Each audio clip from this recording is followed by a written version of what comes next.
Ladies and gentlemen, today my guest is Mr. Kris Baker. He is Silver Fox OKC on Instagram. I don't know if he has any other Facebook or anything, but Kris, welcome. Thank you for having me. I appreciate you coming, man. I'm excited. I'm excited for the invite.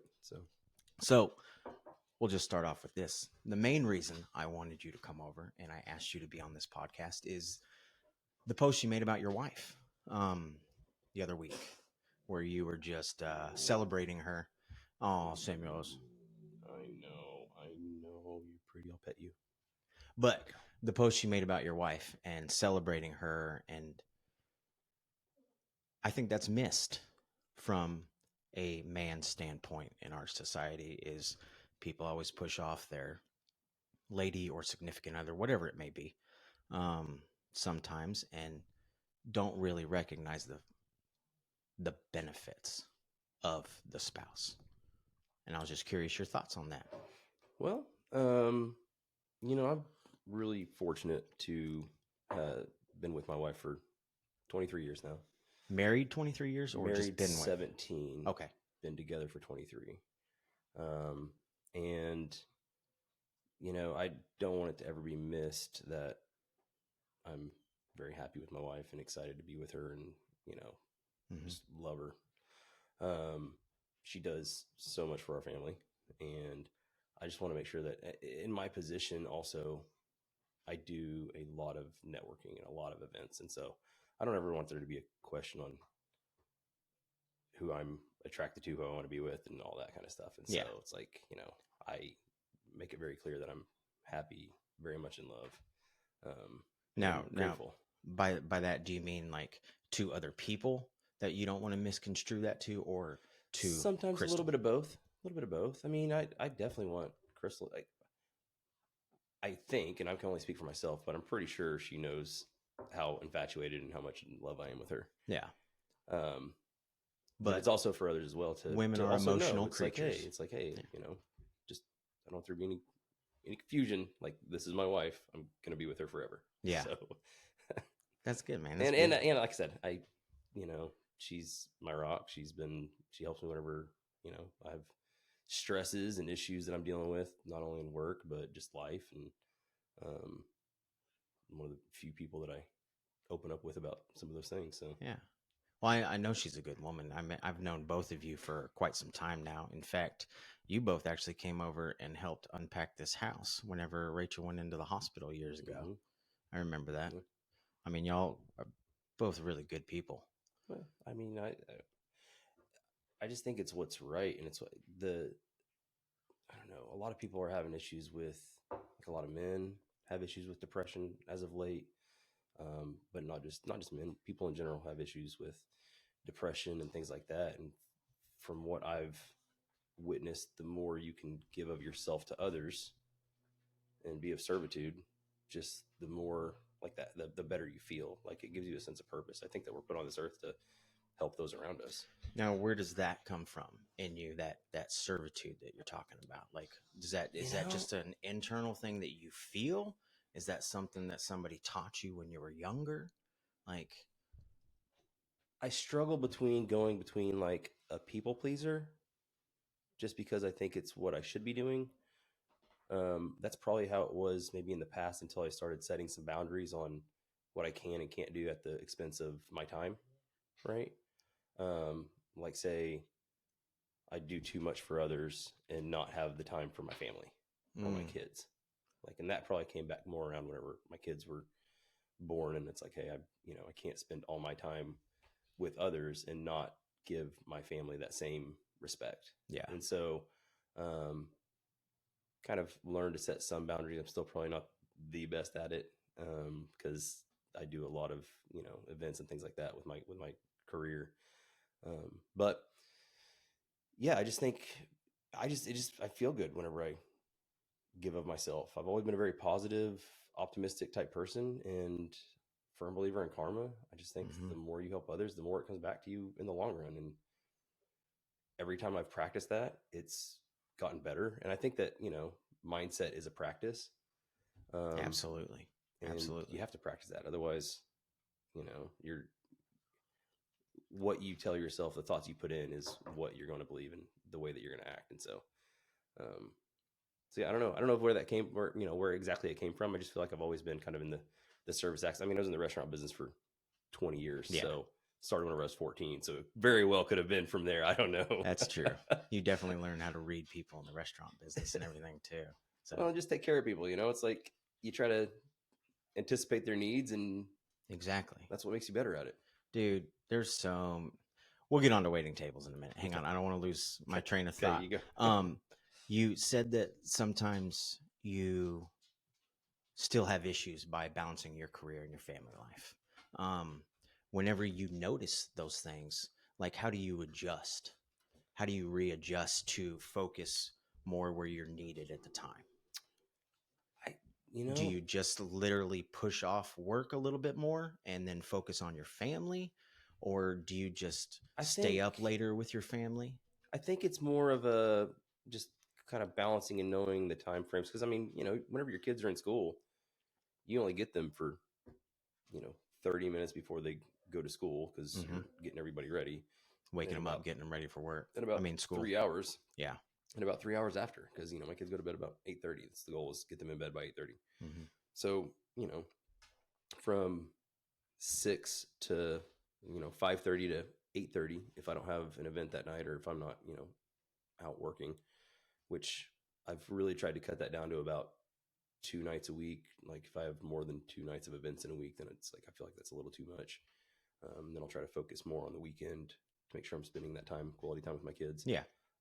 But typically from like 5:30 to 8:30, I try to stay off my phone. Um, Focus on them. People know that I'm going to get back with them, and Yeah. nothing has to be instant. I Dude, know it it's feels amazing. like we need to be instant, but nobody's going to get mad at you if you get back to them in 3 hours. I mean, Yeah. there's about a 24-hour rule. I think ultimately, unless it's something super urgent, in which case somebody's going to be blowing you up anyways. Yeah. Like, I mean, okay. that's life or death usually. Yeah. And so, but you're absolutely right in that. Like, if I don't get back to you in 24 hours, shoot me another message. Hey, you forgot about me. No, I get that. Yeah. My wife does that with her business too. So, like, if people don't respond back to her in a 24-hour period, she's like, okay, hey, you haven't responded, or you haven't paid me, or whatever it may have been, just following up. Yeah. And some people need that. I think what's hard for a lot of people is they always think that everybody lives the same life that you live. Dude, that is hard. That's funny that you bring that up, because I have to remind myself that, especially now in the goals and things that I aspire to do now and the exercising that I do, I have to remind myself that people don't just go out and run 5.5 miles real quick before they got to go to work. Yeah.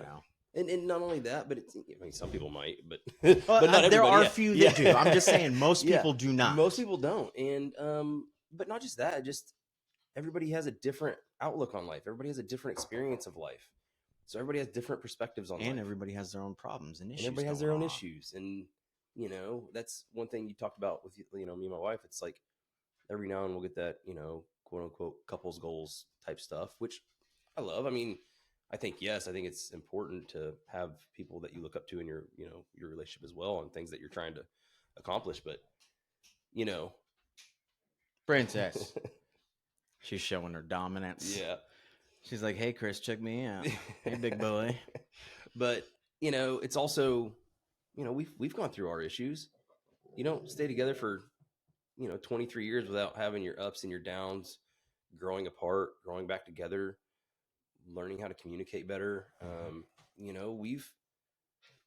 You have to realize that the person that, going back to the whole, like I said, going back to the marriage and spouse thing, it's like the person you married isn't going to be the person you're with in 5 years, and you're not going to be the same person. And guess what? 5 years from then, they're going to be a different person from that as well. And you're going to be a different person because you're constantly growing.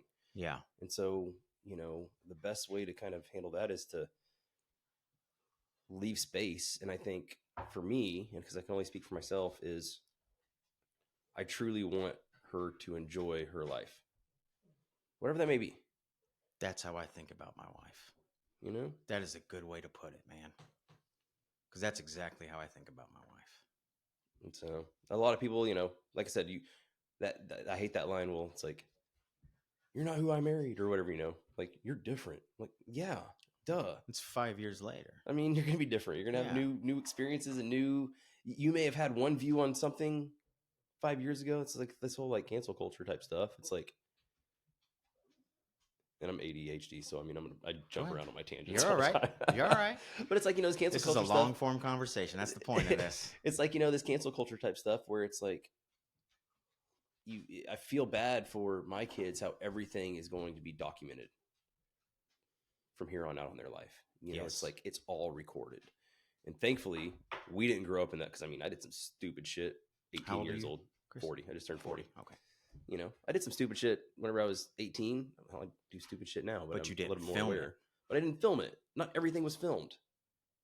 At most, you're going to get a Polaroid or a disposable camera photo. Mm-hmm. And so, it's everybody's going to do things, and you have to grow from your mistakes. Yeah. How do you get better if you don't make mistakes? I mean, everybody makes mistakes. Everybody does Accountability. things. Yeah. But I mean, with today is a weird time, man. I would not want to be a 13-year-old me running around with a cell phone, and I don't know how they do it, man. And Ring cameras everywhere, and like literally, like everything's recorded. Just about. Yeah. Man, that's crazy to think about. Mm-hmm. Do you remember seeing the stars when you were a kid? Are you born and raised here in Oklahoma City? Yeah. Do you remember seeing the stars? Because whenever we moved here in, I think it was 93. I remember, and I actually moved into the neighborhood your wife lived in when she was a teenager. Okay. Windmill Estates? Mm-hmm. Is that okay to say on this? Eagle Ridge, Old Windmill. Yeah. No. Yeah, your wife grew up in the same neighborhood. Mm-hmm. But I remember laying on the grass in that neighborhood and being able to see the outline of the Milky Way in the night sky.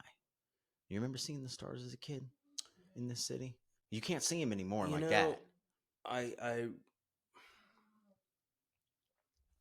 It's weird. I've got so many, I don't remember a lot about my past. If somebody brings something up, I can say yes. Mm-hmm. But whenever I have vivid memories, I don't have a lot. Hang on.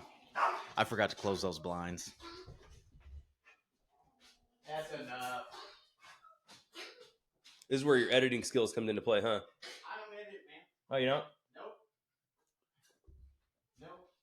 We'll just film it, download it, and upload it. It is what it is, man. Maybe one day when I have much better equipment, maybe. There's no... I can show you some AI apps that will... It's like a film editor. If you ever want to do that. No, I do. Okay. Eventually. And I don't really want to edit the whole thing, but I would like to be able to pause it when I have to pee, or say I forget to close those front blinds and the dogs start barking at the wind blowing at the tree, Yeah. So whatever. So I don't know, man. It's like I live a lot in the present. I don't try to worry too much about the future or worry too much about the past. Memories are good to learn from, though. Yeah, but I think once you learn from them, I don't know. I listen to a lot of Jordan Peterson also, and it's like, memories are there to help you grow. But I think once you learn whatever lesson it is you may be trying to learn from that memory, it's like, okay, you can let it go. Yeah. I don't know. Maybe, like I said, maybe I'm just ADHD, or maybe got some past trauma somewhere that I'm just keeping buried. Probably we all have that, I think. This is fucking America, man. Mm-hmm. We all have trauma. But I mean, I do remember the stars. I was in South Dakota in the Blackfoot Hills with my dad for a church retreat type thing, and I mean, yeah, I could see the outline of the Milky Way. I mean, most recently, my best star experience was whenever I renewed vows with Crystal in Iceland. That was... Oh, I saw the photos from that on the Black Beach. Mm-hmm. Man, that shit was beautiful. Shout out to my photographer, Ashley St. Clair. Those photos were beautiful. Where were you at again? Iceland. Okay.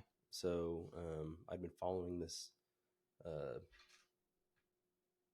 page called Panorama Glass Lodge, which is really cool. These little glass cabins in I've seen those. And so I was like, I really want to go there. And booked this trip back in December of 21 for September of 22. Mm-hmm. And it was going to be Crystal and mine's 15-year wedding anniversary. And so, funny story.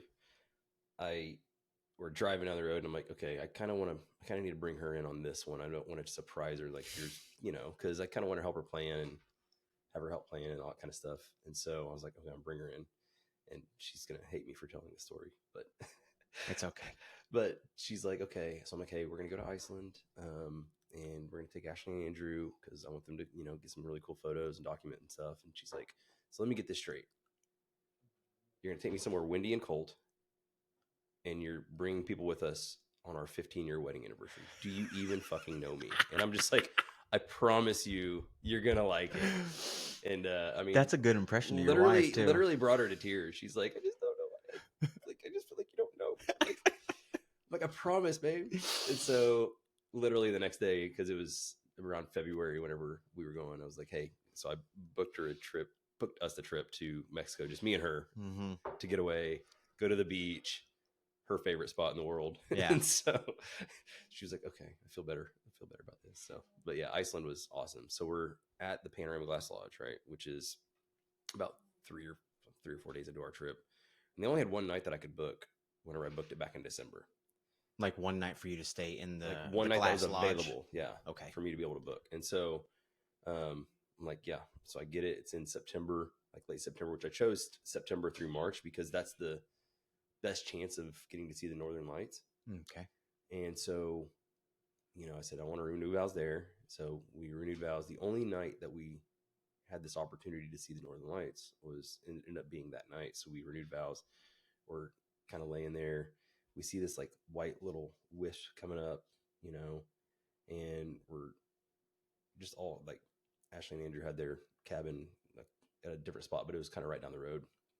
And so, we got done taking all the photos and all that kind of stuff, and we're chilling. All of a sudden, you see this like little white wisp kind of coming from the east, right? And we're like, I wonder if that's the Northern Lights. And so Ashley starts taking some long exposure photos, and they're these just really cool green color. And I'm like, holy crap, that's it. And I'm sitting there going, like, I wonder if you can even see the Northern Lights with your naked eye. Like, I've never really thought about it, to be honest. They're just like, maybe they're all just digital, maybe they're all just long exposure photos. And it's like, no, if it's strong enough, you can see them. I'm like, okay, cool. So sitting there, and next thing you know, it's like the universe is like holding my beer. And whenever I say you can see the stars, I mean, I've never seen as many stars as I saw there. It was absolutely nuts. And so next thing you know, universe hold my beer, and it's just like burning alcohol through the sky. It's one of the most amazing things I've ever seen in my life. It was absolutely gorgeous. It was a crazy and surreal experience. Wow. So, man, I miss the stars so much, dude. I think that's actually one of the things we've been lacking over the past 10 to 15 years, just as a human species, is that we no longer have the ability to look up at the night sky and realize how small we are.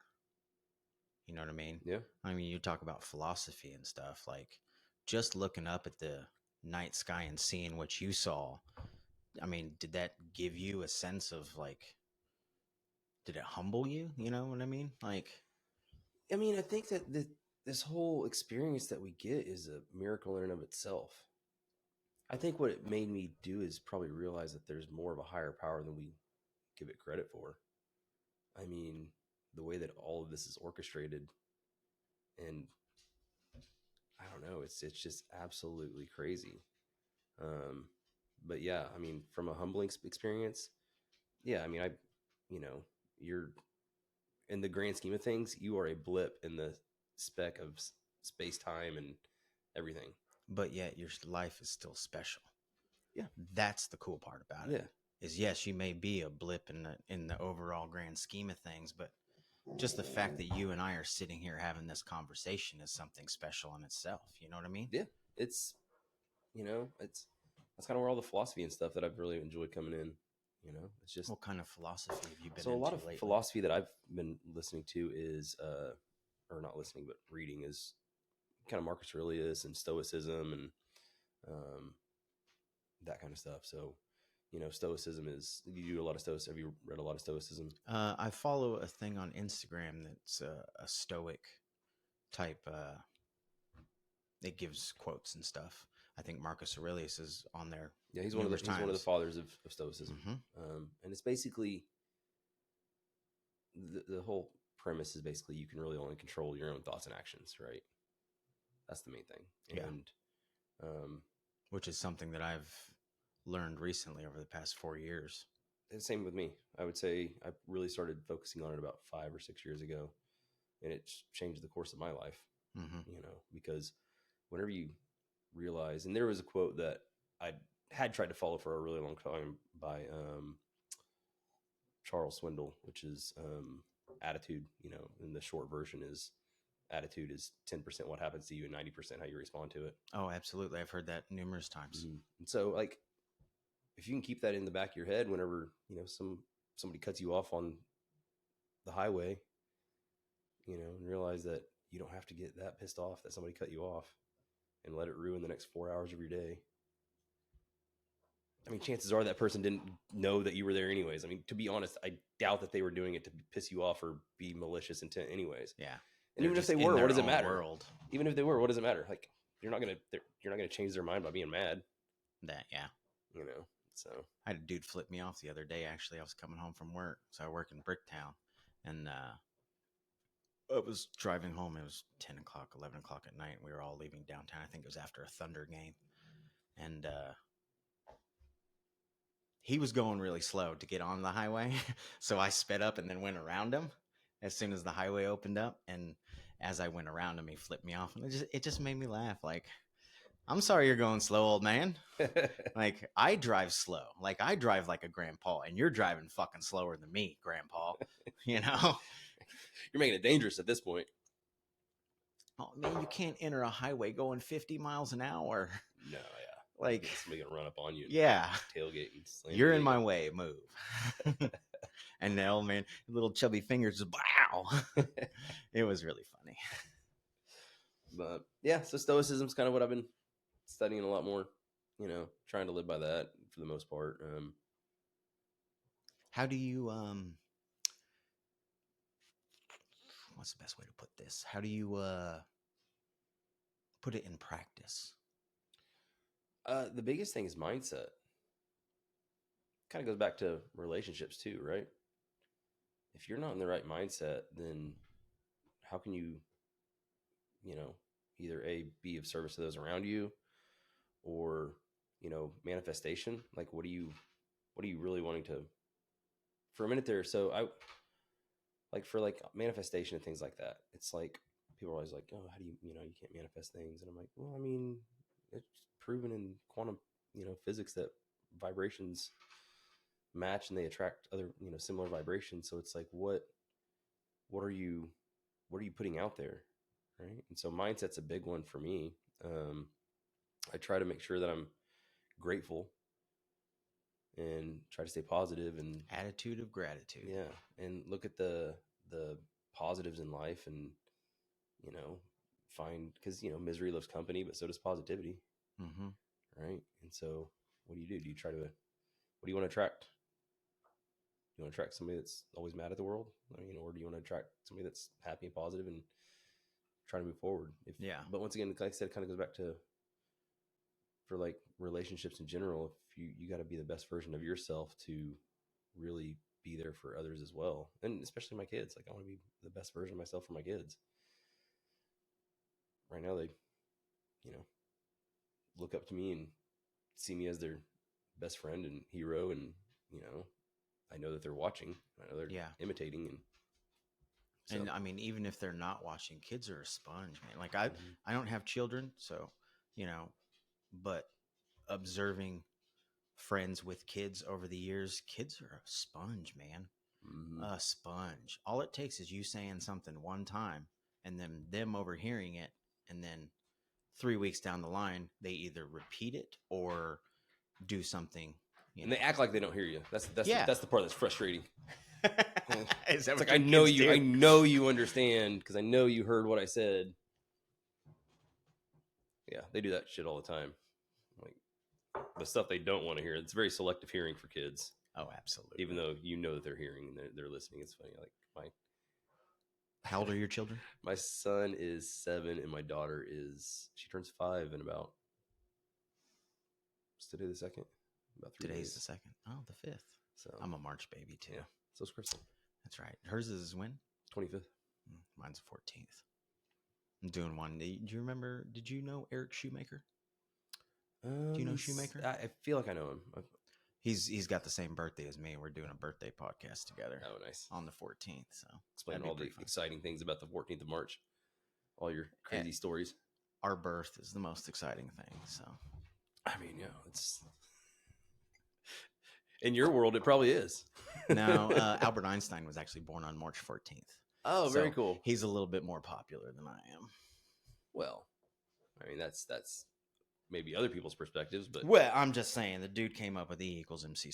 So he's and he has a much higher IQ than I do.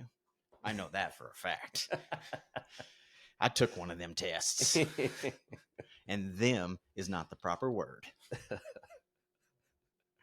So, as far as your attitude of gratitude and your positive thinking that you're just talking about, do you ever have, in your 23 years with your wife, have there been instances where maybe she's on a positive mental level and you're not, or switching? Oh, yeah. And then how did you go about kind of dealing with getting through that? Because there's no switching somebody else's mind. Like, people have to make up their own mind to change and things like that. But as the husband, it can be stressful and hard on you. Mm-hmm. How did you push through those times, if there were? There definitely were.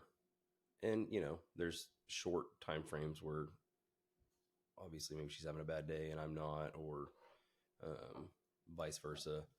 And I mean, ultimately that's going to just happen. I'm not talking about bad days. I'm talking about like where people get in a funk for months. Yeah. That's what I mean. So, because that happens to everybody. I mean, you're going to have bad things that happen to you in life. You're going to get depressed, like you said, whether you're male or female. Yeah. And sometimes it's hard to get out of that funk. It's hard to get out of it. And when somebody else is on a different plane, then you're not vibing. Yeah. Especially in a relationship aspect. Yeah. I think that you have to, like, once it kind of goes back to, once again, like, I want nothing but the best for her. I want her to enjoy this life, right? As long as I'm kind of keeping that at the forefront, then it's like, okay, how can I be? And I wasn't always good at this. Like, and I'm still, there's still days that I'm not great at it. We have had our issues for sure. And there's times where it's like, it took me a while to realize that the more I can help her, because she does a lot for my family, she has a lot of responsibilities, helping that she feels, right? She feels like her house, or our house, is her domain. She wants to make sure that it's presentable and things like that. And if she's constantly the one that's always doing all the laundry and all the dishes and all that kind of stuff, if I'm not helping out, then that's going to make it even harder on her. And so, whenever I find out that she's not in the best state or going through some things, and I try to remain positive. But it took me a long time to try to realize that, because we're guys, right? So we want to fix something. As soon as we hear it, we want to fix it. You bring a problem to me, I'm going to try to fix it. And I got a tool for that. Yeah. Like, you should be thinking this way. You should be having that, and I've done that a lot in the past. And that's not usually the right answer. It is not helpful. No, it has not benefited anything. And so, because, her response is, I know what I should be doing. I get that, but that's not what's happening. Yeah. And so, trying to just listen. This is a quote that somebody told me a while ago, a long time ago. It's listen to understand, not to respond. Right. So whenever you're having a conversation, don't be trying to think of the response or the solution or anything like that. Just listen. Just listen. Be present. Like, you don't have to say anything. You just listen. Because that's most of the time, that's all she really wants. I've been trying to implement this a little bit more too, is like, do you want me to ask her, do you want me to work on a solution with you, or do you just want to vent to me right now? And then just sit there and vent, right? And that's really good advice. It's doesn't always work, because I always want to try to offer advice. But you're, like you said, you're a guy. I mean, that's how we're hardwired, unfortunately. So, getting better at waiting for the invitation for the advice is something that's been beneficial for us. Giving my wife her own space is definitely something that is hard to do sometimes. Yeah. For sure. Because like you said, I want to fix it. I want to make her feel better. I want, like I don't like when she feels like that. Yeah. No, I mean, we don't want that. And then on the other end, like whenever I'm kind of in a funk, which honestly isn't that much for me to be in a funk, I can usually pull myself out of it pretty quickly. I just feel like that's my purpose, is to be the rock for my family, the rock for my wife, that stable. Once again, a male trait, for sure, a husband trait. Yeah. And so, yeah, but whenever she can tell, like you can tell that she knows whenever I'm in a not so pleasant mood, or, feeling stressed or something like that. And she picks up the slack. Like she picks up the things, and she becomes softer and not as, where she needs to be on certain things to really benefit me. So, but yeah, I think it's just teamwork, right? I mean, that's what it boils down to, is doing what you can for your partner in life. This is absolutely a partnership through life. Yeah, absolutely. So it's, I'm also a firm believer, and I don't think that anybody is ever doing anything out of malicious intent intentionally. There are some people that do, but the majority of people aren't looking to be malicious. No, there's something else going on. It's not typically about, everybody wants to take things so personally. Like this is like, however it may be, right? It's like, oh, this must be an attack on me, but it's like, no, there's underlying issues always. And so not taking some of those things personally, just in any type of relationship, whether it's, friendship or anything like that. I just don't assume that somebody is mad at me. If somebody's mad at me, then they should tell me, because otherwise I'm going to just not think that they are. Yeah. Because even if they're giving you attitude, it's probably something that's going on in their life, not something that you did. Yeah. Yeah. And so, but yeah. And then, like I said, trying to get her out of a funk, or me out of a funk. I think just kind of being there, like picking up some of the slack. Like if I have time to get the dishes done, get the dishes done. Oh, dude, I do the dishes every morning. I love the dishes. That's my own little personal time. I'm like, we hand wash here. I don't even have a dishwasher. I hand wash quite a bit.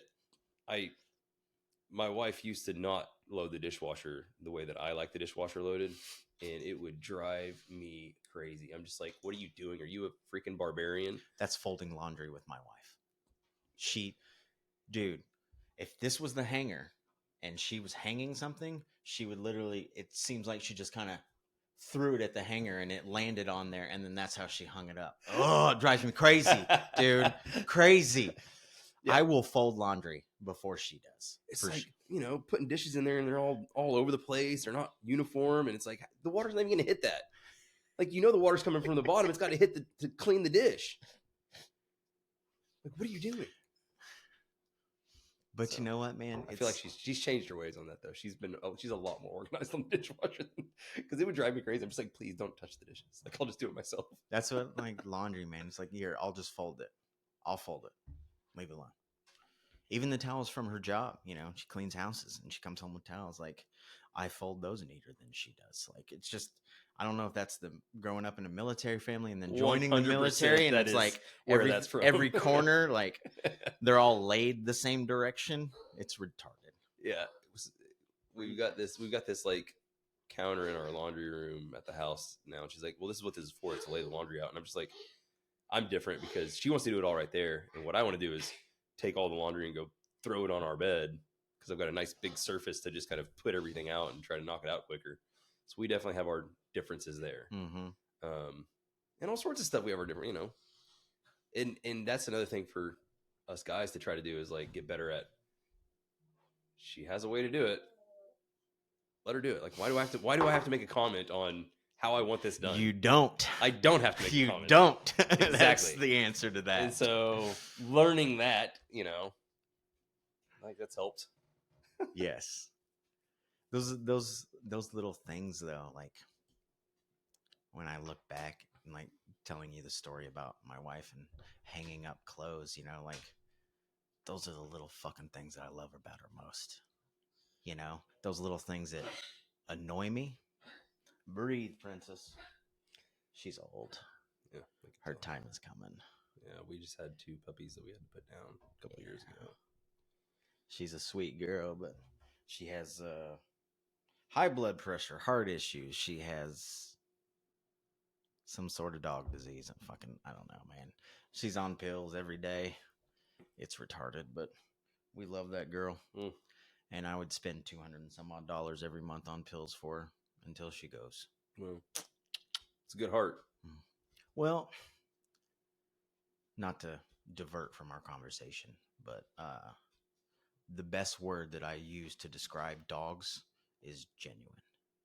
Yeah. That's the best word I can use to describe them. They're just such genuine animals. And I don't know if you remember my old dog, Queen. She was a black and brown kind of German Shepherd. But there was this one time I was in a bad funk at the time, drinking a lot, doing drugs, stupid shit. And it was a very bad day. I was very drunk. And I had a gun. And I was sitting there. It was a stupid little 22 shotgun. Probably wouldn't even have killed me. Just something stupid. I don't know if I was craving attention. I don't know if I was actually depressed. I don't know if I would have actually pulled the trigger. I don't know. It was a very different time in my life. But I remember sitting there with the gun. And my dog, Queen, at the time, she just came and she sat down next to me and she just kind of licked my face a few times.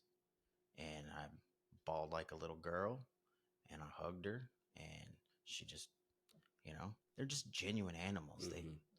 They read your body language. They can tell by the tone of your voice if you're angry or if you're sad, Yeah. And they love you unconditionally, man. I love dogs. Goes back to the whole vibration thing too, right? Like they can sense whenever you've got something going on. Yeah. Mentally. Absolutely. Well, glad she did that. Yeah. No, I mean, me too. Like, there was a lot of those times where I tried to do stupid stuff. I think a lot of people have had those times. I've had those times. Absolutely. People don't ever think that you would. I don't think that you can make it through life without having your times where you feel like you're not worthy. Yeah. You know what I mean? Because there's going to be those times. They happen to everybody. Mm-hmm. Whether you bring it upon yourself or somebody tells you that you're not good enough or you tell yourself that you're not good enough, like you said, you're the way you think, man. And I'm not alone in that. I know there's lots of people that have taken their lives in the past, have tried to. I mean, that was the day that I quit fucking drinking. I tried to jump off a bridge and a cop talked me off a ledge. I go into extreme detail in my book that'll be coming out when I'm done writing it. But that day that I quit drinking, was another one of those days, just super low on myself, not worthy, and it was the Northwest Expressway and Hefner Parkway. Okay. Right next to Integris. Yeah. That bridge. Yeah. I walked so I was working at Outback Steakhouse at the time. Samuel's, oh my God, he needs attention. Oh, no, here, just put your head right there. Speaking of dogs, I was working at Outback Steakhouse at the day, and that morning was the most shame I've ever felt in my life. Waking up, obliterated still from the night before, wife yelling at me, which rightfully so. Then I went to work, still drunk. Enough, dogs. I went to work still drunk. And when I was at work, in my head, I just said, fuck it. And I walked out. My plan was not to walk to the bridge at that time. But instead of calling my wife to come pick me up because we had one car, I started walking down 63rd Street to Meridian and then Meridian up to 50th. And about halfway up Meridian to 50th, I just had this urge to say, fuck it. And I turned around and I walked back to that 7-Eleven on the corner of 63rd and Meridian, and I bought some tall boy beers. And I remember a lady stopping me before I got to 7-Eleven because she could tell I was crying while I was walking. And she's old lady. I don't even know where she came from, honestly. But she stopped me and she's like, "Hey man, you want to talk? You want to come sit over here and talk with me?"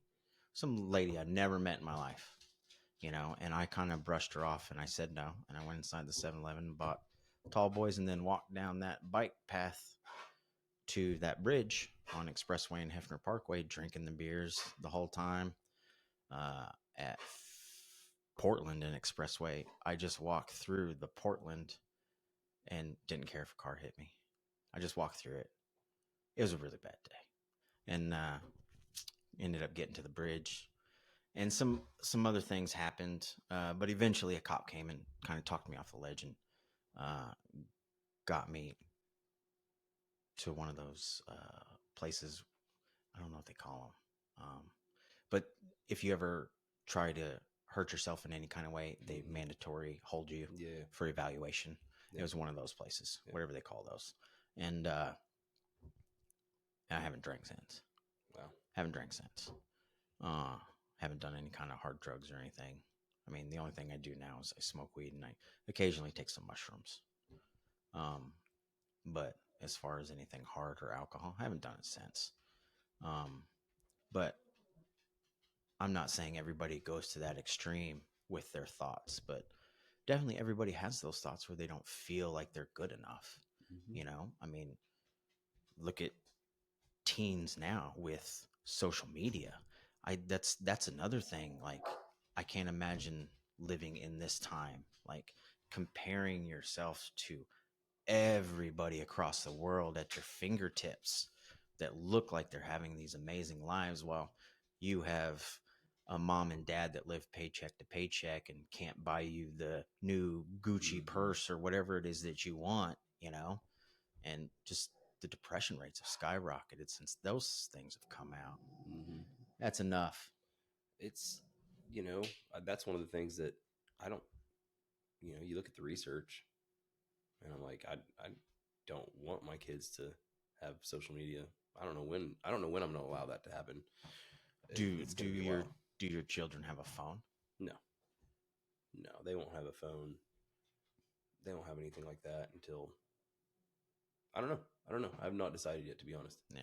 That's definitely a conversation between you and your wife, and like what's best. We've talked about some things, and I would rather wait later than she would rather wait. I think our biggest thing is being able to get a hold of them.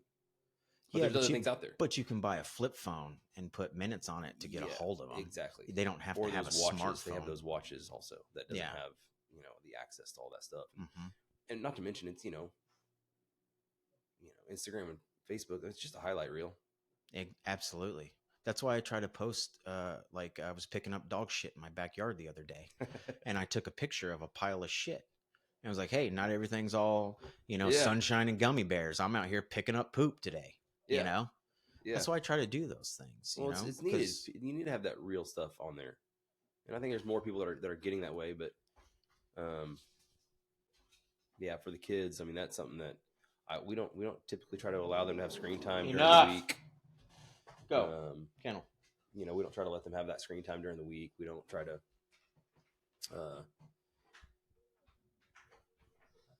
I don't. They don't have iPads. They'll play some video games, which I'm okay with, but that's about it. That is the worst thing I see in the restaurant business. Is when I go up to a table, and there's parents, kids at the table, and the kid's face is buried in an iPad. And I ask what they want to drink, and the kid doesn't even move, and then the parent orders for them. Like, are you ever going to teach your child how to interact with people? It's an issue. It's an issue for a lot of kids. It's an extreme issue, man. And there was one day it wasn't even my table, but there was a party of 6, and this kid had an iPad at it, and I think it was the grandmother at the table took the iPad away because they were eating. That kid threw a fit like you just took cocaine away from a cocaine addict. Oh, they're so addictive. They're absolutely addictive. Yeah. I just recently started my Instagram back up to promote this podcast, Yeah. and I'm already re-addicted to Instagram. Oh, you'll get on there and just start scrolling and just looking at the void, and yeah. Dude, I've bought like 3 things off Instagram that it's advertised to me already. One of which was this hydrogen water bottle. I actually did want to try that. Yeah. I did want to try that out just to see how it worked for me.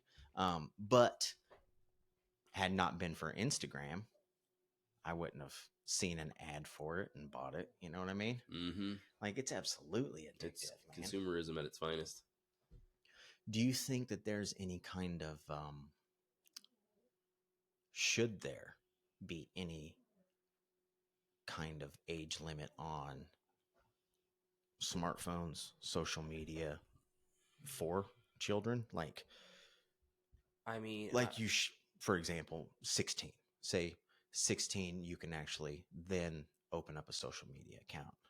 I don't think that any type of additional restriction is good for people.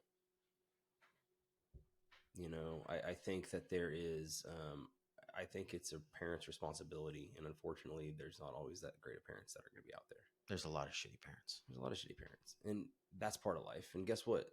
People can still get away from that. You know, as they get older, they can learn how to grow from that.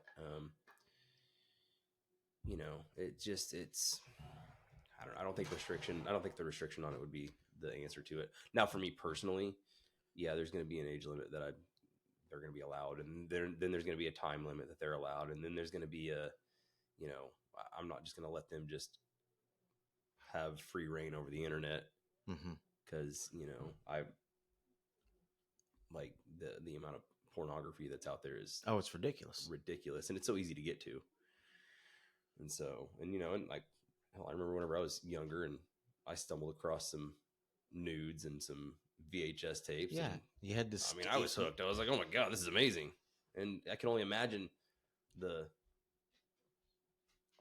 way that my kids would be dealing with that. You know. So I want to try to be as intentional about who's raising my kids. Right? You hear that kind of all the time now too. It's like, well, the internet raised me. I don't want that to be my kids. I don't want the internet to raise my kids, because you don't know what's out there. I mean, you don't know what they're looking at on the internet. You don't know. I took who away they're YouTube. talking to. I took away YouTube from, like, I locked it on my TVs because that stuff. I mean, there was one crazy SpongeBob SquarePants like horror thing that my son stumbled on, and I watch it, and it's like this cheap, like somebody took the SpongeBob character and made something. Yeah, it's like so you had like Patrick, who looks just super creepy, and ends up getting SpongeBob like shackled to the wall, and then like blood everywhere. And my son like did not sleep well that night at all. But understandably, he's, you know, probably 6, or I think he was 6 at the time, maybe 7. Yeah.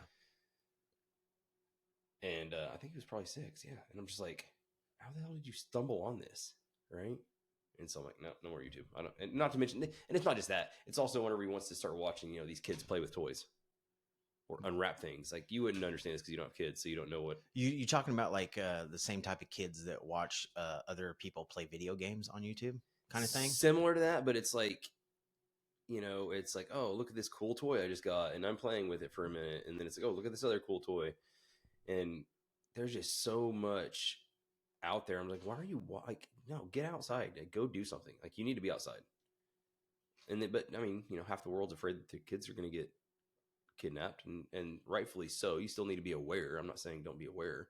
Absolutely. But it's like, you know, there's, I don't know, it's a weird world that we're living in. But absolutely, I think being outside, being in a like, knowing your neighbors, you know, having a better understanding of your neighbors, getting to know people, I think that's important just for life in general. Yeah. But they've got to interact. We don't do the whole iPad thing with kids at the table. We've done it like maybe once in the past, but that was a long time ago, and it just didn't work anyways. And I'm like, no, we're not going to be doing that. And, which is good. Yeah. And they behave well enough at the restaurant, and a lot of times, you know, we don't take them out to eat that often. I mean, you see my Instagram, I cook a lot at my house, so which is the better way to go anyway. Yeah. So, yeah, I don't know, What Internet's crazy. What do you think, as far as from a parent standpoint? Most recently, the heads of a bunch of social media accounts were brought before a panel of politicians, and I believe it was Mark Zuckerberg stood up and turned around and faced the people that were there who had kids that had taken their own life from depression, Mm. and they were blaming the social media stuff. And I believe it was Mark Zuckerberg got up and turned around and apologized to these parents. Um, this is kind of going off what we were just talking about. Yeah. And I was wondering how you felt about that, because every single one of those parents that were there at that hearing um, blamed social media for their child's death. Now, from my standpoint, which I'm not a parent, um, it sounds to me like the parent didn't do enough for the child. I'm not saying that they could have prevented the child from taking their own life, but could they have played a more active role in trying to prevent that? And I was just curious what you thought about, if you even knew about that hearing. Or I didn't know about the hearing, but I mean, I'll speak on it on some level. I think the hard part is there's a lot of parents out there that work a lot, so you can't remove that perspective from it. I think that that's important to understand. Okay. I think what's weird about today's society is that you don't have as much help in the house, right? And so, What do you mean? I don't know. Go back 100 years, and you've got grandparents living with the parents, living with the kids, and guess what? If mom and dad need to go work, then the kids are there with the grandparents, so the grandparents are helping raise, right? So we don't have much of that in America, anyways, as much as some of the other countries. And so, whenever you're not there to help, build confidence and instill values and things like that into your kids, somebody else is going to. They're going to, it's kind of one of the main reasons for gangs, right? It's like kids that don't have dads, end up looking for a strong male role model, and sometimes that's a gang and a gang member that brings them in and says, "Hey, I'm going to help provide for you. I'm going to show you how to do this stuff."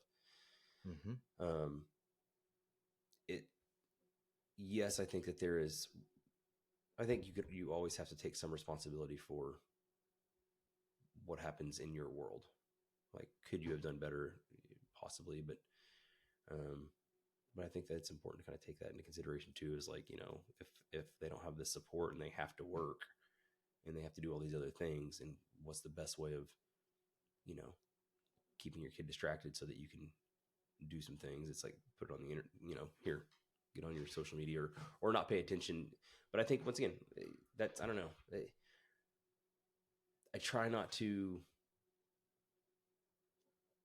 fault anybody for what happens in their life, because I don't know their set of circumstances. Everything is always different.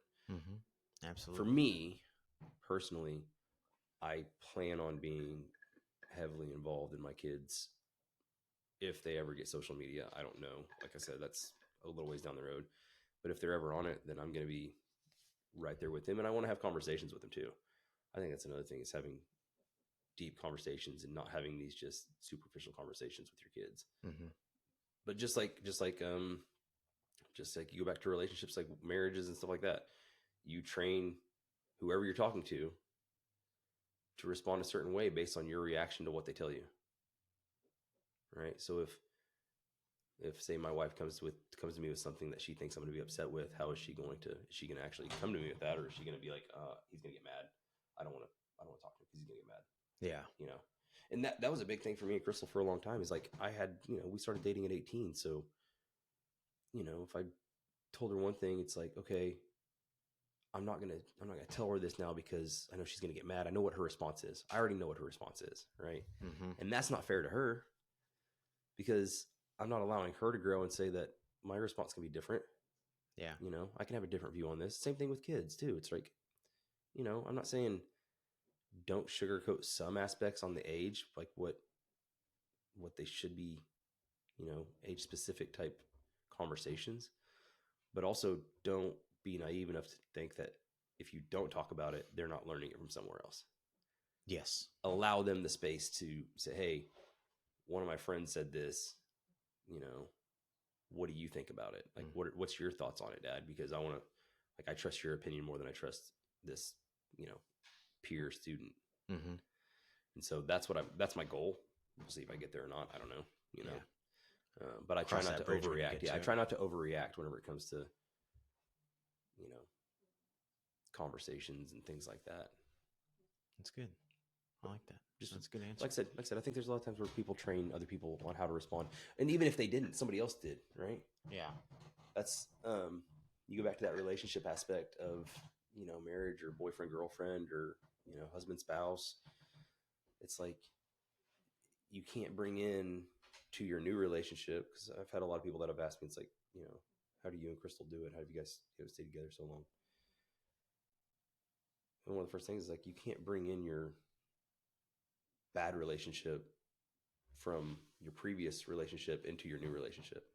You can't automatically assume that this new partner is going to react the same way that your old partner did. And it's tough to break those because your mind and your body, you protect yourself, right? So it's like, hey, there was a big hole here. I'm not gonna fall in that hole again. I'm gonna go this way now, right? And so kind of like you put up a wall. Yeah, and that makes it more difficult to really be able to be open with your partner. Was there ever a time in yours and Crystal's relationship where you didn't think it was going to work out? Mm-hmm. Yeah, that was I think what it, we were just arguing quite a bit, and I had laid certain expectations on how I thought, our relationship should be going, and whenever she didn't meet those expectations, then it's like, okay, well, now you're, why would we be together?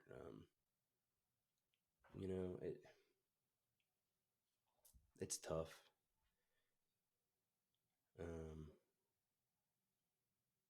Don't want to go in, like, personally, just don't want to go into too much. No, you're all right. You can be as vague as you want to be. Nitty gritty. I'm just, it all. But I'm just like, curious. We've had our own issues with, infidelity in the past. Mm-hmm. And it was one of those things where my thoughts on it was I felt like I wasn't being pursued enough. Okay. And so, you try to seek that attention somewhere else. And so that was, a while back. And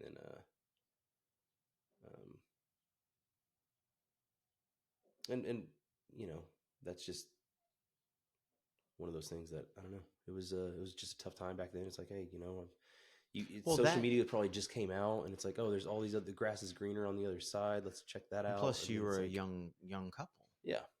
I remember the first girl that I almost married. I was 25 and she was 20. So she turned 21 while we were engaged, and she ended up cheating on me with somebody, and it ended up not working out. And I was pissed about it for a while. But, now that I'm older and I think about it, like, I had no right to ask her to marry. She hadn't even begun to live her life. Mm-hmm. You know what I mean? Like, when you're 20 years old, you're really just starting to explore yourself. You know what I mean? Yeah. Like, and just as a young couple, y'all weren't married. Were y'all married whenever we were married whenever that happened? Yeah. Okay. Yeah. But you were still young. We were still young. Yeah. Oh yeah. But I mean, impulsive decisions, and like, young people make those all the time. And like you said, grass is greener on the other side. You don't. No, it's just you don't communicate. You don't communicate your needs, right? Like the things that I'm needing, I didn't communicate them well, and I also, part of the reason where there's times where I know that she probably wasn't as attracted to me because I wasn't doing the things.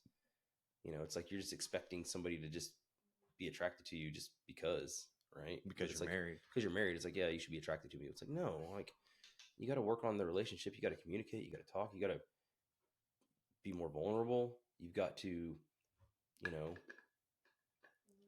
I think the easiest way for me to kind of describe it is like whenever we started dating at 18, right?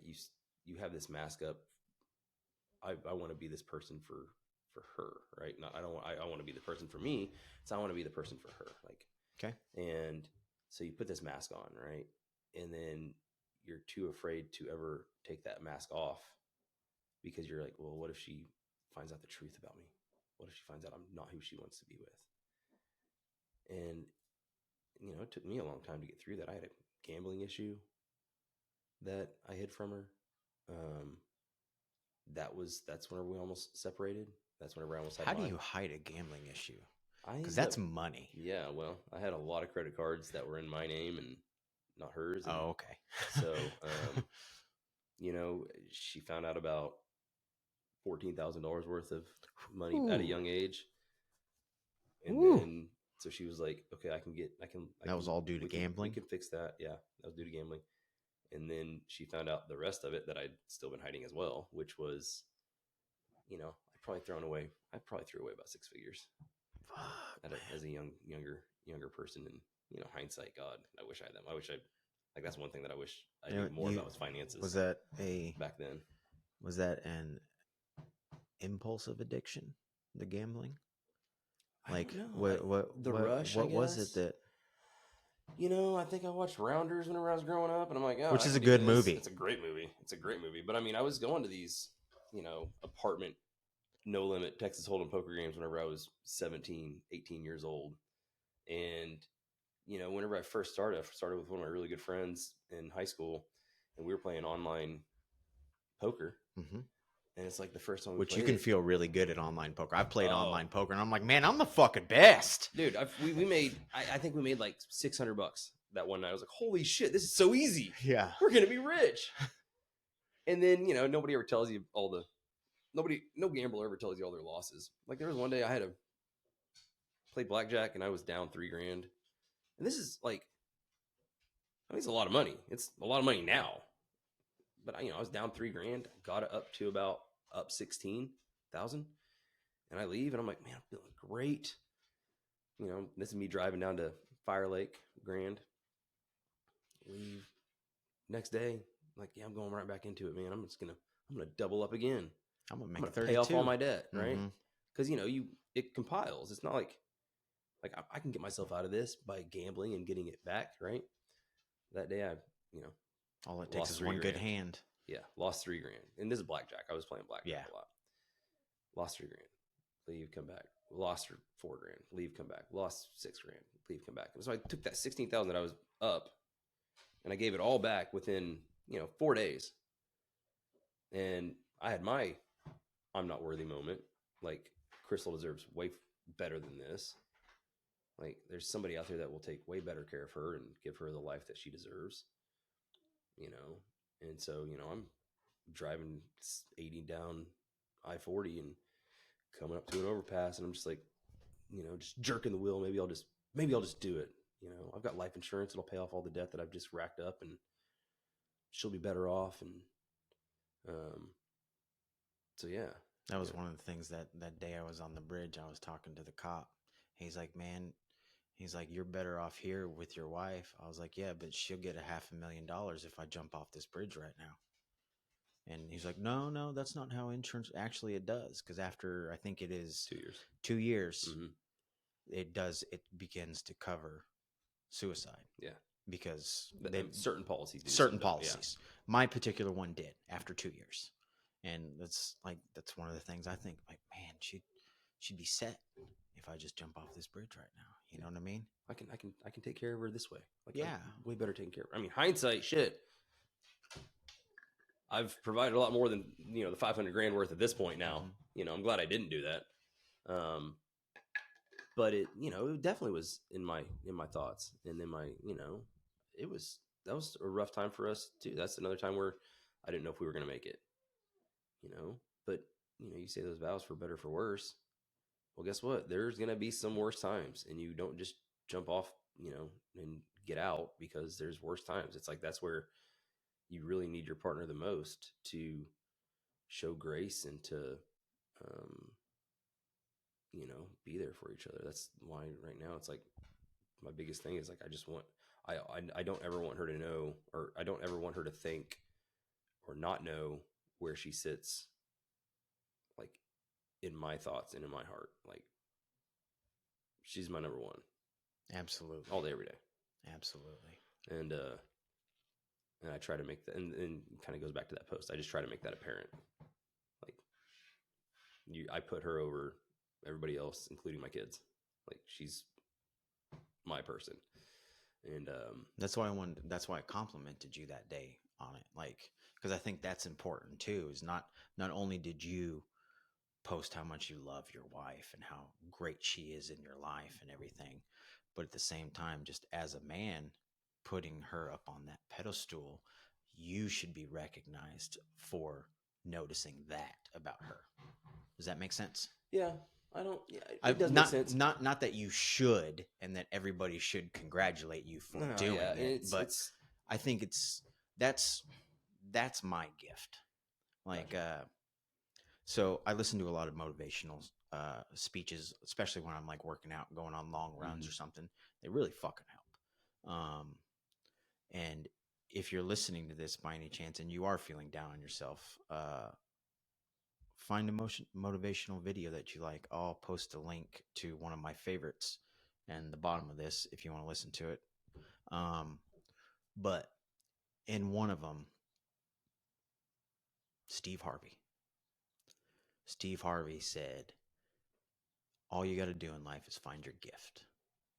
Your gift is the thing that you do best with the least amount of effort.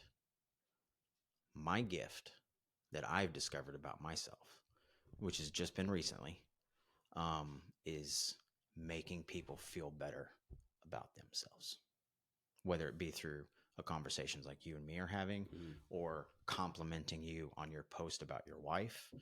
You know, something that makes you go, hey, somebody recognized that good deed that I just did, you know? And that's my gift, is making others feel better about themselves. And that's good. That's a good gift to have. Mine, I feel like mine is, I don't know. I always want to try to help shift people's perspectives on life in general, especially whenever they're down. Try to help them see that there's a different way of looking at things. And, you know, honestly, like, kind of goes back to that positive mindset. How do I help people find a positive mindset, or, you know, shift their mindset? And it starts with, how do you talk to yourself? Absolutely. You know, oh man, I have to go do this, or awesome, I get to go do this. I get to go do this. You know, that's one of the reasons why. Sorry, what were you about to say? Yeah, no, I mean, that's just like the big, like I said, it's like, you know, man, I have to do laundry, or I get to do laundry. I've got clothes that I get to wash. You know, yes. I get clothes that I get to. You've got, if you can shift how you look at things, it's like there's a lot of blessings out there. It goes to the whole gratitude thing. Like, if you can tell yourself to be grateful, even for the things that you don't necessarily like doing, but like, you don't, you know, it's like, you don't have to do laundry. You can not have clothes. You know, you don't have to do the dishes. You can not have, you know, food in your house to be able to eat. So I just think there's a lot of things that you can shift. And I think whenever you can wrap your head around that, and you can tell yourself and use the right verbiage that you tell yourself, it's just important. That's what one of the biggest things of me being able to not go back to drinking and drugs and doing the stupid shit that I used to do, is the motivational videos and inspirational speeches have really helped in that, because I listened to them so much. And one time I saw one of the videos, and there was a comment underneath. It was the first comment. It said, if you've heard one, you've heard them all. And that got me thinking. It's like, listening to them over and over for me was not about hearing something new and profound. It was about hearing it enough so that I started to believe it for myself. That's awesome. Does that make sense? I love that. Yeah. Yeah. And whenever you're listening to something, like, you got your headphones in, you're repeating it in your head. Exactly. It's good with subtitles too. Exactly. You read subtitles and you're reading it in your head, and what you tell yourself, you will 100% believe. Yeah. It doesn't matter. Like, you're just going to believe it. Whatever you tell yourself, if you tell yourself you're not worthy, you're going to believe you're not worthy. And you might not be worthy at that point, right? Because you're telling yourself that. But if you tell yourself, you know, I am, or I don't know, there's just all sorts of different things that you can be telling yourself that, you know, I told myself this story for a long time, and it's funny because, so I used to have a very I used to be very self-conscious, and I can't believe I'm going to say this story, I was going to live. ask you about it anyway here in a minute. Oh, you do? About what? About your working out and taking off your shirt for a picture. Huh. That wasn't We'll get to it. Go finish your thought. I'll hang on. Finish your thought. I don't know where you're going with this. We'll go there in a minute. We'll go there in a minute. Let's go to that one first. Okay. I think I don't know if I made up this in my head or not, but I remember when I don't know when you started CrossFit training. So that was probably about 7 years ago. I started at Fit Camp 180. But there was quite some time before I ever saw a picture of you without your shirt on in the gym. Okay. And I want to say that I had run into Crystal somewhere, and somehow it got on the topic of your getting to a point in feeling good in your body to where you felt comfortable enough to take a photo with your shirt off.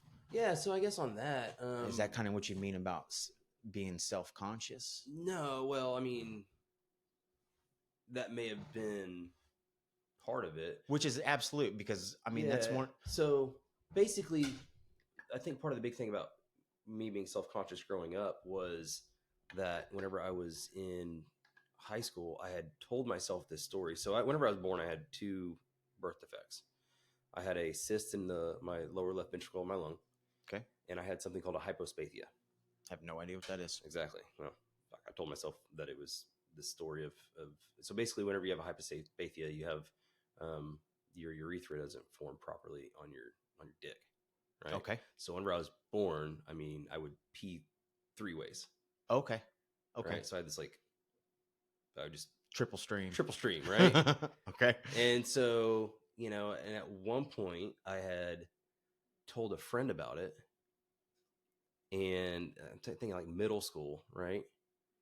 And then it got out. It spread like wildfire, right? But it was like, evil, man. but what I told my friends was that, I was climbing the fence and it punctured my urethra. And I vividly remember seeing blood on my jeans, and that's how it happened, right? It wasn't fucking birth. I didn't know that was the case. Mentally, I'd told myself this story so much growing up that I told my mom this about, I don't know, it's probably been 6 years now ago. Whenever I asked her about it, maybe 7, and I'm like, yeah, whenever I climbed the fence, and she's like, "What the fuck are you talking about?" She didn't say "fuck." My mom, she's like, "What are you talking about?"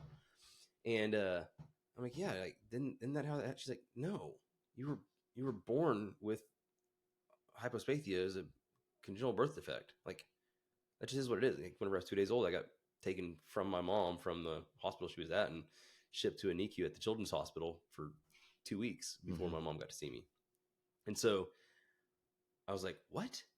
Like, just mind blown about, because this kind of circles back to you believe what you tell yourself, right? Mm-hmm.